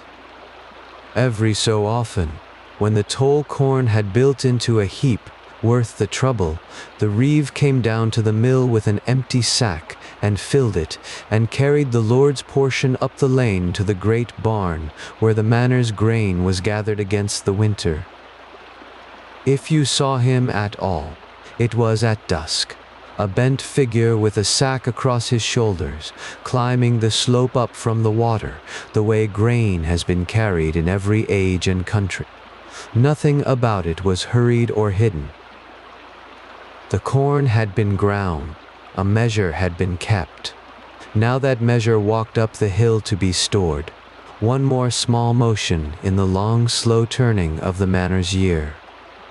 Down at the mill, the heap by the wall grew a little smaller, and the miller marked it on his stick, and the night went on. The reeve, who carried that grain, is worth understanding, because he was not quite what a later age might expect, who was no hired steward, no officer of the Lord sent down from some far hall. He was a villager, a tenant like his neighbors, chosen from among them, sometimes for a single year, sometimes longer, to see the Lord's business done, and to answer for it. It fell to him to gather the renders, to oversee the plowing and the harvest, to keep the count of what came in and what went out, and, when the year closed, to stand before the Lord's men and give a reckoning of it all. It was a position of trust, and very little thanks, held with one foot in the Lord's accounts, and the other in the village's daily grumble. He knew the households whose grain he gathered, who would meet them at the well and the churchyard the next morning. And so the whole apparatus of the manor's economy rested, in the end, not on strangers, but on neighbors, keeping careful count of neighbors, quietly, year after year. Cut the notches across the whole width first, then cleave the hazel lengthwise down its middle, and you had two halves, each carrying the same row of notches broken along the same. There was a further cleverness to the tally, and it is the part most worth carrying down into sleep. A stick could be split. One half stayed with the miller, the other went to the man he dealt with, or to the reeve, or to the Lord's account. Now neither could alter the record, for a notch could not be added to one half without the other half showing it plain, and no two split sticks ever matched, but the one true pair. And so, on a night like this, by the small steady flame of a horn lantern, the miller runs his thumb down his half of the day's tally, notch by notch, checking his count against. The wood itself was the witness, the grain of the wood, until the reckoning sits square, and he can set it back on the sill, and let the flame go low. The day is counted. The stick will keep it. There was one small door left open in all of this, and villages knew exactly where it was. A hand, quern, two round stones, the lower fixed, the upper turned by hand with a peg for a handle, could grind a little corn at home, on the floor by the fire, without ever going near the Lord's mill, or leaving a measure in his dish. It was slow, tiring work, a bowlful at a time, nothing that could grind a whole household's bread. But it was toll-free, and for a poor family, a quern might save the odd 16th through a hard winter, or grind a little malt, or serve when the mill lay frozen and still. This the Lords did not like at all. The quern took bread straight out of the mill's mouth, a measure at a time, and however small each one, the sum of them across a manor could matter. So in many places the hand mill was forbidden, or fined, or hunted out and taken away. A quiet, long, low-grade quarrel between the Lord's monopoly and the household stone by the hearth. When the custom was broken, the breaking was met not with any great punishment, but with a small money fine, an amercement set down in the manor court. The rolls of many manors carry these little entries, dry and brief. A man immersed 2d for grinding his corn at home. Another fined a few pennies for taking his sack to a mill outside the Lord's fee. 2d was not nothing. It might be a day or two of a laborer's wage, but it was not ruin either. It was the price of the custom, and paying it now and then was simply part of the arithmetic of getting by. The court met a few times a year in the hall or the churchyard, And among the pledges and the debts and the strayed beasts, these small millers' cases took their turn, a name, an offense, a figure in pennies, and on to the next. No drama attended them. They were the ordinary friction of a rule that everyone knew, and not everyone always kept, smoothed over each season with a coin or two, and forgotten. Only once in a long while did the quarrel overhand, mills grow into anything larger. And when it did, it happened far from a quiet manor like this one. In one famous town away to the south, a great abbey and the townsfolk who lived in its shadow argued for years over the right to grind, and the abbey pressed its monopoly hard. There, the story goes that, around the year 1331, the abbot had the hand querns seized from the houses of the town, on their millstones set into the floor of his own parlor, paved there as a plain reminder of who held the right to grind. It is a striking image, and a rare one, the sort of thing that happened in a rich monastic borough with lawyers and long memories, not in an ordinary village on an ordinary stream. Here, there was nothing so grand or so bitter. Here, the odd quern was fined a penny or two, and life went on. But it is worth knowing that the small measure kept in a wooden dish could, in the wrong town, harden into a floor of confiscated stones. Come back, then, from that far town to this near stream, where nothing of the kind will ever happen. Here the arithmetic is small, and the tempers are cool. A family might keep a quern in a corner and grind a handful when the mill is frozen, and the miller might well know it and say nothing, because a 16th of a handful is not worth a quarrel between neighbors who will share a bench at church on Sunday. The Lord's right is real, and the custom is old, but the enforcing of it is a light and occasional thing, a fine now and then when someone leans on it too openly.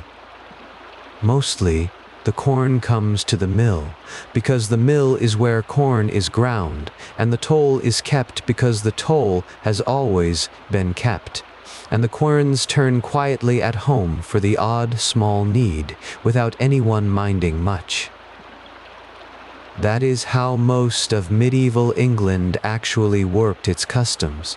Not with paved floors of seized stones, but with a shrug, a habit, and the occasional penny-changing hands.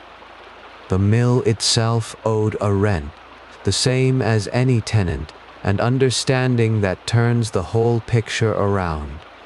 In most manors by this time, the Lord did not work his mill himself. He let it out, farmed it.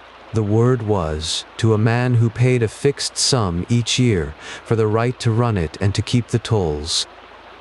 That miller was, in effect, a tenant of the mill, gambling that the grain brought in would leave him more in kept measures than the rent he owed the Lord. In a good year, with the harvest heavy and the queue long, he came out ahead.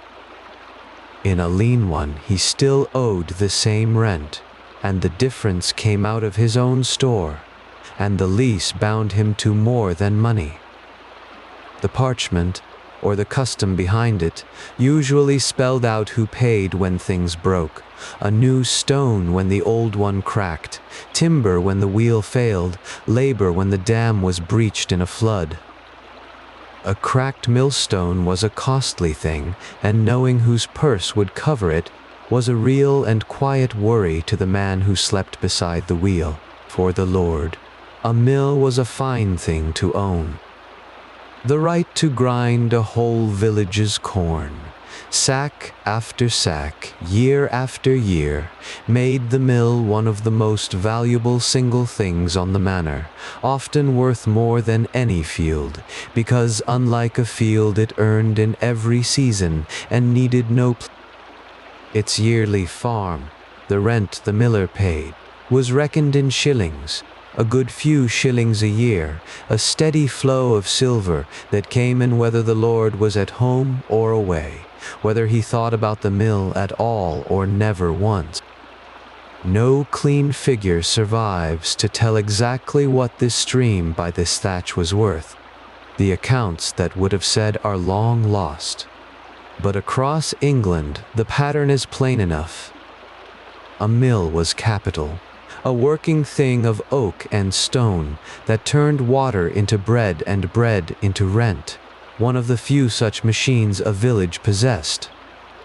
A lord who held one held a small, reliable engine of income, humming away at the bottom of the manor while he slept, much as it hums quietly now.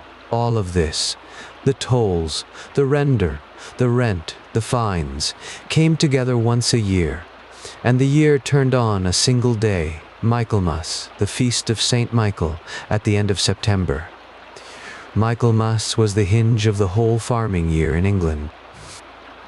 The harvest was in, the new grain counted, the old accounts closed and fresh ones opened, rents fell due, terms of service began and ended, and the reeve's long year of gathering and counting came at last to its reckoning.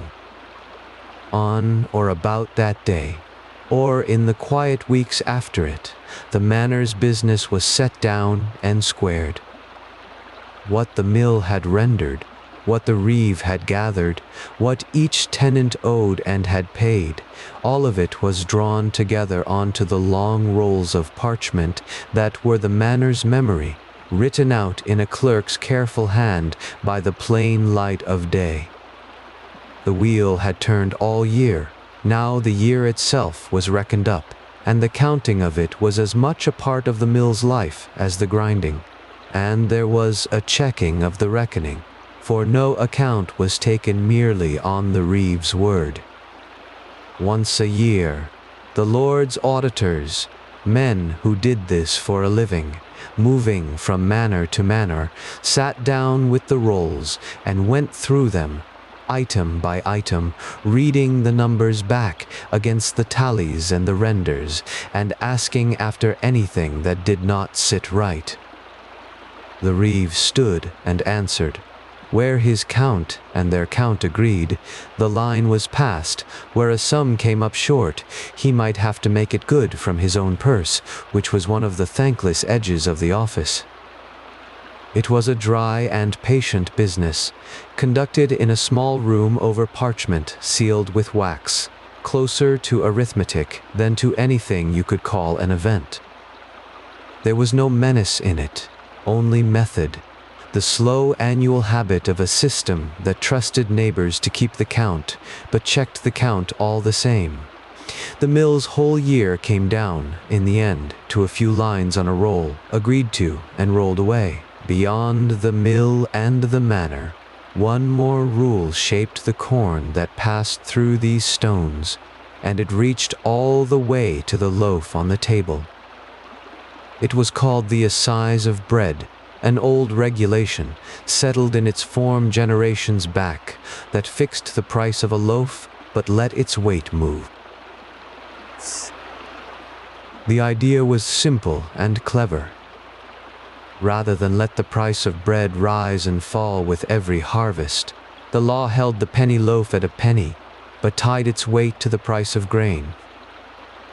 When corn was cheap after a good harvest, the penny loaf grew large and heavy. When corn grew dear, the same penny bought a smaller loaf. The baker's profit was pinned by law, and the buyer always knew what a penny would fetch, even if what it fetched shrank in a hard year. Milling stood at the very middle of this, the hinge between the grain in the field and the regulated loaf in the market.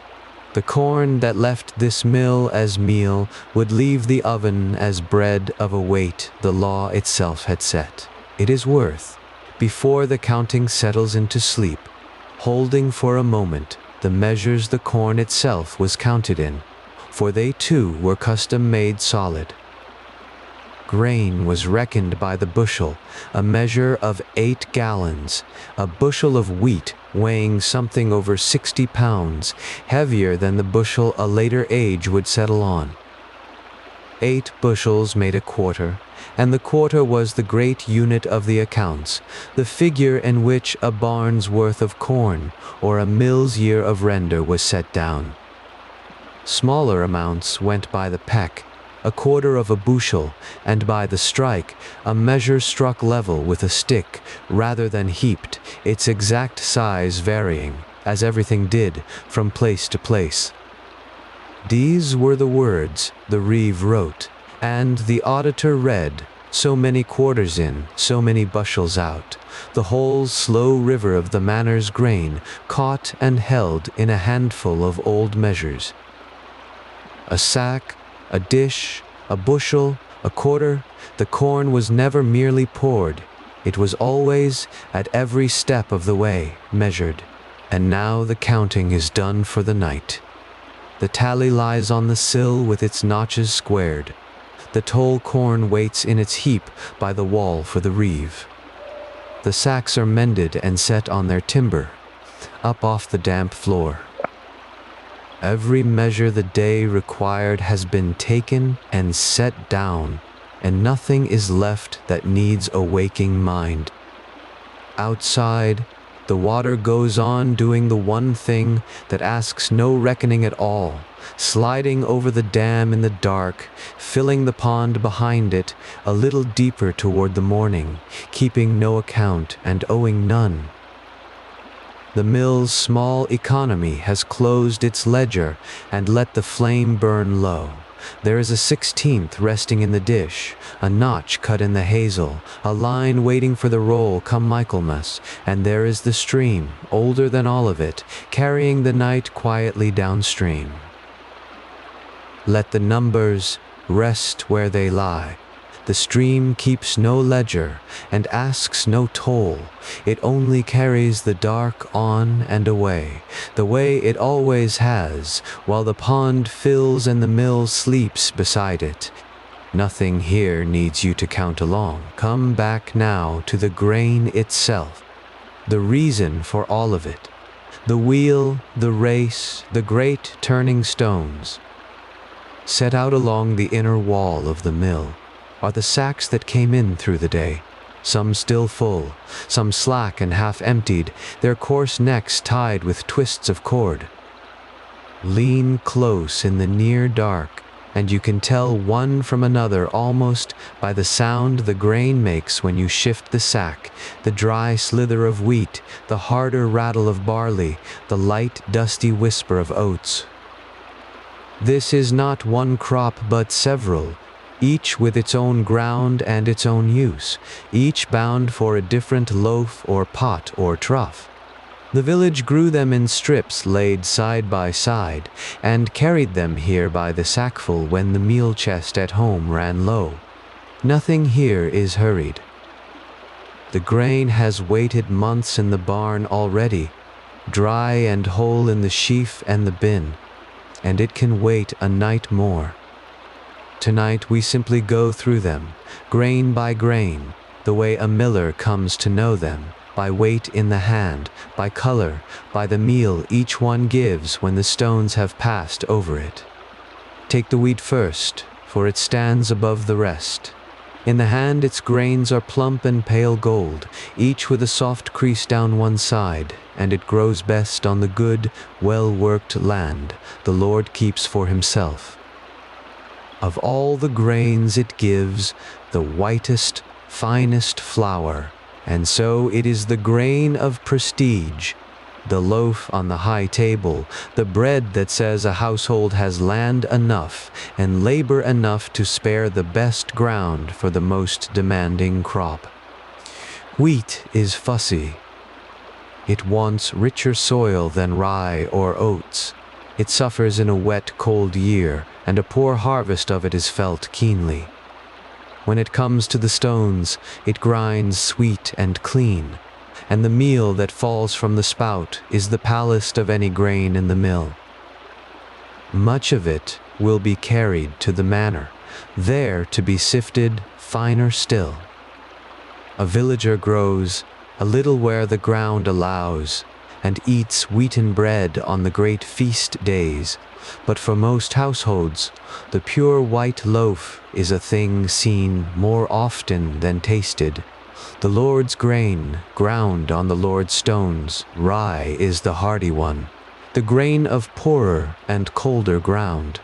Where wheat would sulk and thin out, rye pushes up tall and takes the frost and the thin upland soil in its stride, and for that it feeds a great many people who could never count on wheat.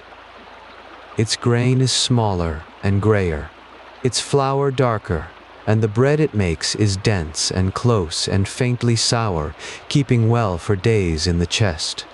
On the worst land and in the harder years, rye is the difference between bread and none. It is the everyday loaf of much of the cold clay country, and it asks little in return, a fair reason it was sown so widely across these parts. When rye comes to the mill, the miller knows it by its darker cast in the meal, and by the way its flour clings. Heavier and stickier than wheat's. Set beside the pale wheaten flour in a bowl, rye meal looks like its shadow, the same handful of ground grain, but browner, earthier. The bread of those who work the land rather than own it. Barley belongs, above all, to the breed. It is the grain of ale, malted first, set to sprout in the damp, then dried and cracked, before ever it thinks of bread, and in a world where the water is not always safe to drink, and ale is the common drink of every household, that makes barley quietly essential. Its grains are longer and paler than rye's, tipped with a thin beard, and its flour makes a heavy, crumbling bread that the poorest eat when better grain is short. Much of the barley grown in the fields around never becomes flour at all. It goes to the alewife's mash and comes back as the small ale that men, women, and children drink through the day.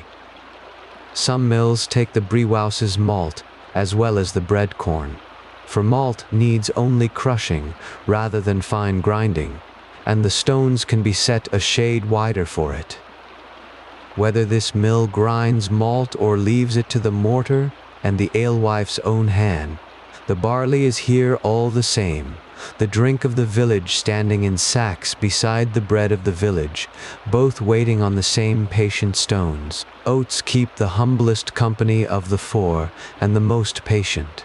They will grow where little else will, in the wet and the cold and the sour ground, and what they lack in fine bread, they make up in usefulness. Oats are the grain of pottage, that thick, forgiving porridge of grain and beans and whatever greens the garden gives, simmering at the edge of the hearth from one day into the next. And they are the grain of the horse and the ox, fodder for the beasts that pull the plough. Little of the oat becomes a proper loaf. Ground coarse, it thickens the pot, and in the far hill country, oat cakes stand in for bread entirely. In the mill, oats grind soft and floury, and cling to everything, filling the air with a paler dust. A household leans on oats without ever thinking them fine. They are simply always there. In the pot and the manger both, the quiet grain that asks for poor land and gives back a full belly and a fed team.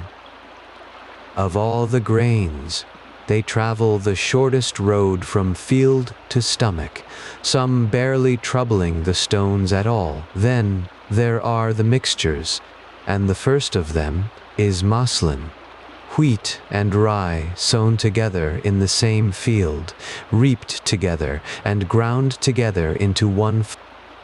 It is not a poor man's failure to grow pure wheat, but a sensible hedge. The rye will stand if the wheat falls to a hard season, so that, whatever the year brings, something comes home from that strip of land. Maslin is the true everyday loaf of most households hereabouts. Browner than wheat and lighter than rye. A middle bread that suits the middle of the village. In the sack, the two grains lie mingled, pale gold and gray together, and no one troubles to part them. They go under the stones as they grew, as one crop.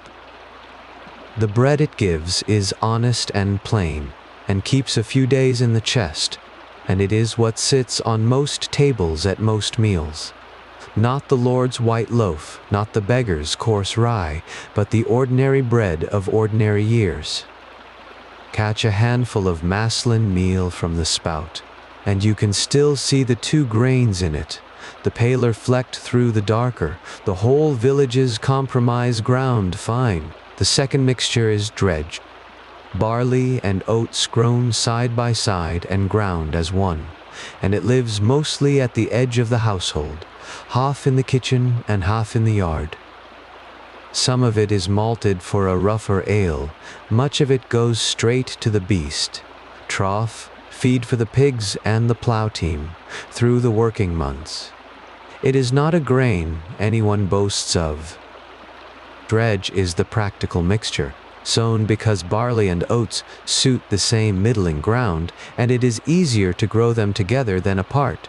And because a crop that can turn into drink or bread in a lean year, or fodder as needed, is a useful thing to have in the barn.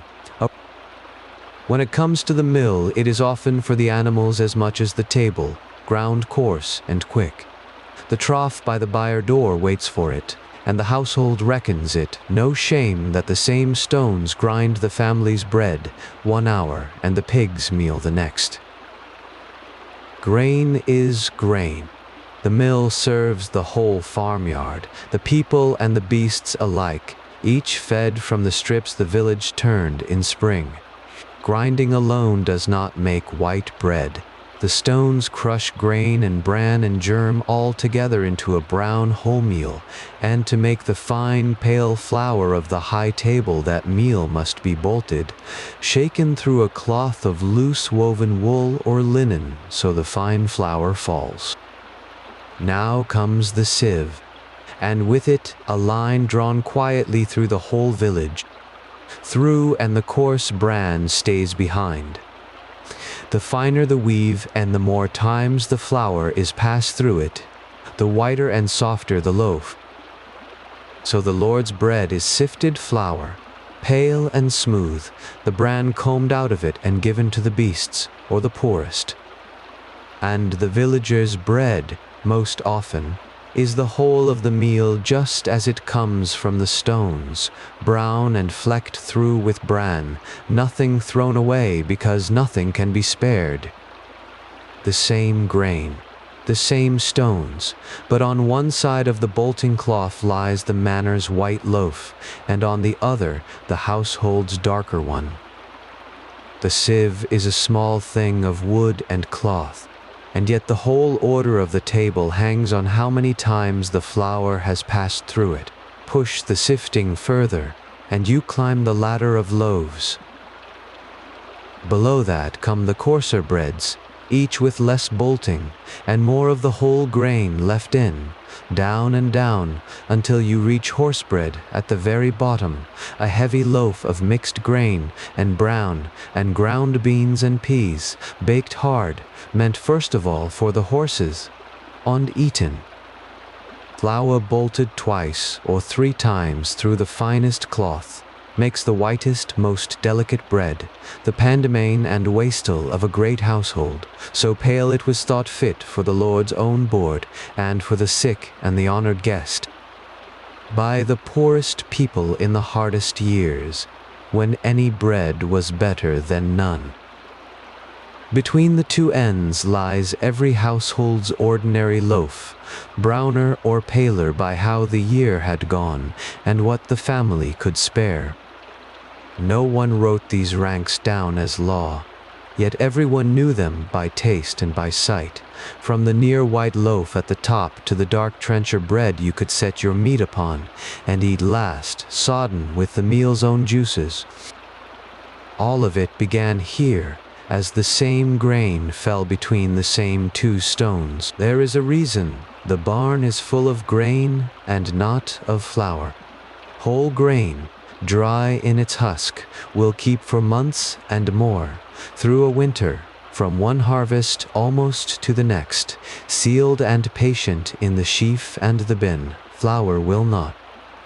Once the stones have opened the kernel, the meal begins to turn. It grows rank and stale within weeks, and it draws mice and weevils to it as surely as the grain in the sack does not. So the household grinds little and often, carrying a sack to the mill only when the meal chest at home runs low, and keeping no great store of flour against the future. The future is kept as grain, and turned into flour only as it is wanted. This is the whole quiet logic of the mill. It stands between the barn's long patience and the table's short one, converting the keeping grain into the perishable meal a sack at a time, as the household calls for it. Nothing is hoarded as flour, nothing wasted. The grain rests whole in the dark of the barn, and comes down to the stones only when a family is ready to eat what it becomes. The grain that waits here has to be guarded, for it is food and money both, and the mill is never quite alone with it. Somewhere among the sacks a lean working cat keeps its own watch, curled on a full sack or slipping along the wall, earning its place by the mice it takes from the grain store and the race. Mice and rats and weevils are the miller's steady enemies. A store left unminded is a store half eaten by spring, and so the cat is no pet but a working creature, fed little on purpose so it hunts the better. The dog, too, lies across the threshold, minding the door against a hand that might come for grain or flour in the dark, for a full mill was worth robbing. So the night store is watched without a soul awake to watch it, the cat at the sacks, the dog at the door, the grain lying safe between them. It is a small household of animals keeping the mill's wealth through the dark, each at its post, while the miller and his people sleep in the dwelling alongside. At the end of September, on the feast of St. Michael, the old grain year closes, and the new one opens. Rents fall due, the reeve and the Lord's men reckon the accounts, and all of this turns on the year, and the year turns on Michaelmas. Harvest just gathered is counted into the barn as the store that must last until the next. Michaelmas is the hinge of everything a mill touches. Before it, the fields are cleared and the sheaves brought in. After it, through the shortening days, the threshing begins and the grinding settles into its winter rhythm. A miller measures his year by it as surely as the reeve does, for the sacks that come to his door from Michaelmas onward carry the new harvest, freshly won, and the queue at the whole calendar of bread hangs from that one September feast. What was grown, what is owed, what remains to be eaten and sown again. Wheel lengthens as household after household brings its share of the counted grain to be turned, at last into the winter's bread. Before ever the grain reaches the mill, it must be beaten free of the ear, and that is the work of the flail through the long cold months. A flail is two stout sticks joined by a loop of leather. a longer handstaff to swing and a shorter swingle to strike, and the thresher lays the sheaves on the swept barn floor and beats them over and over in a steady two-handed rhythm that loosens the grain from the straw. It is patient, aching, repetitive work, done in the barn out of the wind through autumn and winter as the grain is wanted. A strong man, threshing a full day, might win something like 7 bushels of wheat from the straw, and more of the lighter grains, for barley and oats give up their ears more freely. The straw, once beaten empty, is not wasted either. It thatches the roof and beds the beasts. All winter, the dull, soft drumming of the flails carries from barn to barn across the village, the sound of the harvest being turned, sheaf by sheaf, from a stack of stalks into sacks of loose grain fit to carry to the stones. Threshing frees the grain, but it leaves it mixed with chaff, the light broken husks and bits of straw, and that must be parted from it before it will grind or keep. So the grain is on a day with a little moving air, or in a draughty barn set open at both doors so a breeze runs through, the thresher tosses the grain up from a broad shallow basket and lets it fall. The heavy sound kernels drop straight back down. The light chaff drifts aside on the moving air and settles apart, and a woman with a besom sweeps it away. It is done again and again until the grain runs clean. Winnowing is old beyond reckoning, needing nothing but a breath of wind and a steady hand and a basket, and yet without it no flour would be worth eating. Only now, threshed and winnowed and clean, is the grain truly ready, fit for the bin, fit for the sack, fit at last for the journey down to the mill. Everything the stones will do rests on this earlier, humbler labor, the beating and the tossing that turned a field of standing crop into clean, loose grain. Grain is counted by measure, and the measures have their own quiet order. The smallest in common use is the peck. 4 pecks make a bushel, the everyday measure a household reckons by 8 gallons leveled off with a strike stick drawn across the rim. A bushel of wheat is a fair weight to lift, close to 64 pounds of grain in the sack, and heavier or lighter as the grain is wheat or barley or oats, for the same measure of each weighs differently. 8 bushels make a quota. The larger unit the reeve writes in his accounts, and the barn is reckoned in. These are not the fixed and stamped measures of a later age. A bushel might run a little larger in one manner than the next, and a level strike and a heaped one were 2 different things, argued over more than once.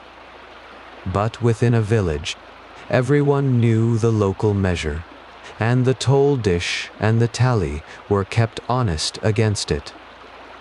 So the grain moves from field to barn to mill, counted all the way, by the peck, the bushel, the quarter, each sack a known quantity, before ever it climbs to the hopper. Fresh from between the turning stones, it falls down the spout, with a faint heat still in it, the friction of the grinding warming the flour as it is made, and it carries a smell.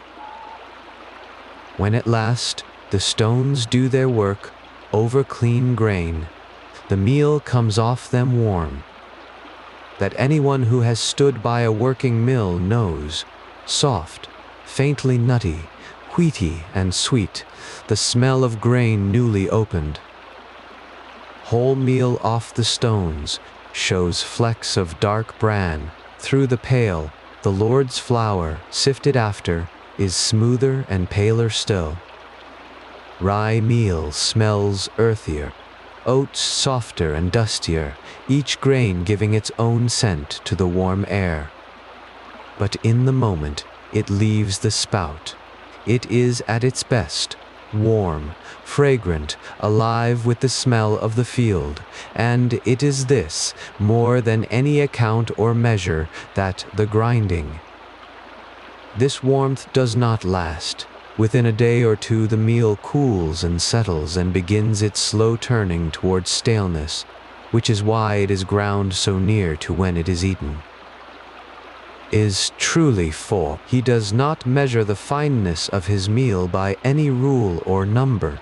He catches a little of it from the spout as it falls and works it between finger and thumb, and he knows by the feel alone whether the stones are set right, too coarse, and it grinds gritty, too close, and a miller's whole judgment lives in his hands. Meal comes out hot, and the stones themselves are worn for nothing. A rub of the thumb tells him what no instrument could, and he learned it as a boy from an older hand, the way every miller before him learned it. Through the working day, this small motion is repeated 100 times, meal caught and rubbed and let fall. The gap between the stones nudged a hair wider or closer by a lever below. It is the craft distilled into one gesture, done half in the dark and wholly by feel. Tonight, the stones are still and the spout is dry, but the memory of that touch stays in the fingers, the reading of grain and meal that cannot be written down and does not need to be. Not all that comes to the stones is meant for bread. The brewhouse's malt could come here too. For once barley has been sprouted and dried into malt, it needs only to be cracked and bruised, not ground fine, and many a mill took the alewife's malt along with the bread corn. The stones set a little wider for the coarser work. Whether this mill did so or left the malt to be broken at home in a mortar or under a hand quern. Quern. The making of ale ran close alongside the making of bread all through the village year. The same barley that fed the poor as bread fed everyone as drink, the same field, the same harvest, the same measures counted it. Ale was the ordinary drink of every household, small and weak and brewed fresh every week or so, and it began, like the loaf, in the grain that passed through the mill. The mill stood at the head of two rivers at once, the bread that fed the village and the ale that watered it, both flowing from the grain. The stones were made to open, so the grain sorts itself, in the end, into the shape of the village. The Lord's wheat goes to the manor to be bolted, pale and fine, the white loaf of the high table. The maslin, wheat, and rye together comes home to most households as the ordinary brown loaf of ordinary days. The rye alone feeds the poorest and the coldest ground. The barley goes to bread and to ale both. The oats thicken the pot and fill the manger, each grain to its place, each place to its bread, and the mill the one narrow gate they all pass through. The same stones that grind the Lord's prestige. Wheat grind the cotter's coarse rye an hour later, and take their toll of each alike. What a family eats, and how pale its bread, says plainly enough where it stands, and yet all of it, high table and cottage floor, rests on this one turning machine by the water, and on the grain the fields gave up to it. Bread is bread. The mill makes it of whatever comes. The grinding is done for the day now, and the grain set by for the morning. The last sacks are tied at the neck and stood up off the damp floor on a low timber pallet, ready to be carried to the hopper when the light comes. The meal chest is closed on what was made, the scoop laid across it, the besom stood in its corner, the stones rest apart, lifted so they will not wear on one another through the idle hours. There is a tidiness to a mill put to bed. everything set where a hand can find it in the gray of dawn, nothing left where the damp or a mouse could spoil it. The grain has come as far as it will come tonight. Whole in the sack it waits, patient as it has waited all along for the stones to turn again. And with the sacks stood ready and the door drawn to, the miller's work indoors is finished, and only the water's slow work outside goes on into the dark. And with the grain all reckoned and set by, the mill's night is not empty. Out beyond the shut door, behind the dam, the pond has been filling all the while we counted the grains. The sluice let down at dusk, the wheel left standing, and the stream coming on and on in the dark, with nowhere to go but to rise. Where by day the water was drawn off to drive the wheel, now it is held back, and the pond stands higher against its banks than it did at evening, black and almost still, a faint paleness of cloud and moon lying broken on its surface. This is the true labor of the mill after dark, not grinding but gathering.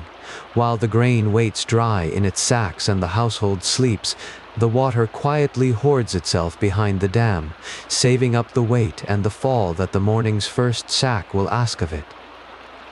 The pond fills so slowly you could not see it move, and yet by the gray of dawn it will be brimful, a night's worth of stream stored up and ready to be spent again. Down where the held water slides toward the wheel, in the narrow race, and along the dam, the willow baskets wait. They were set at dusk, their mouths turned to the run of the water, and now they mind themselves through the dark hours, the eel-traps woven of peeled withies, standing in the current where the eels move by night. Autumn is their season, when the eels run down the streams toward the far sea, and a trap set well at the weir will hold a few by morning without a hand laid to it. This is the mill's other quiet harvest, gathered while everyone sleeps, not grain but eel, counted later in sticks of a couple dozen, and salted or smoked to keep through the winter. The water moves through the withy baskets with a low, steady sound, and now and then a basket knocks once, softly, against the timber of the weir and is still again. Nothing is watched, nothing is tended. The traps wait as the pond waits, and the sacks wait, the whole mill keeping its several kinds of patience at once, each thing quietly minding itself through the dark, while the miller's house lies still, and the wheel itself, the great turning heart of it all, stands at rest.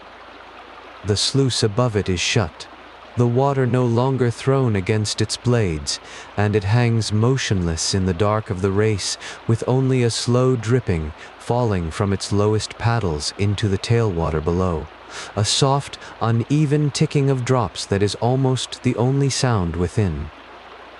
Through the day it ran unresting in the race, the dark wet oak of its paddles rising and falling and streaming, driving the shaft and the wooden teeth and the stones through the whole long labor of grinding. Now it is stopped, the mill. The timber cools and settles and ticks a little too, easing after the day's turning. Everything that moved is at rest, the wheel, the shaft, the pegged wheels of oak, the upper stone lifted clear of the lower, so that stone never wears on stone through the idle night. It waits exactly as the grain waits, and the pond waits, poised, unhurried, ready.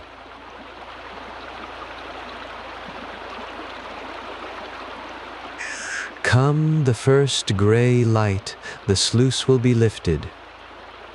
The held water will fall against the paddles, and the whole patient machine will lean into its turning once more. So the mill sleeps, and yet the water never quite does.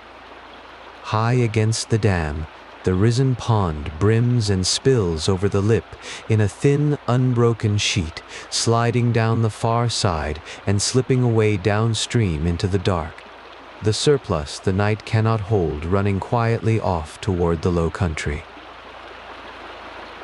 It is the softest sound left in the world now, that steady wash of water over stone and oak, going on beneath the drip of the wheel and the far stirring of the willows. Behind it, the pond holds what it can, rising by a hand's breadth through the small hours, keeping back against the morning all the weight it will need to turn the grain we counted tonight into the coming day's bread. There is nothing more to do, and nothing more to watch. The grain lies dry in its sacks. The traps stand in the race, the stones rest apart, and the water keeps its own long patience over the dam. Let the stream go on falling in the dark. By the time the light returns, the pond will be full, and the mill will be ready to begin again.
You've reached the end of tonight's archive. If you're still awake, thank you for staying.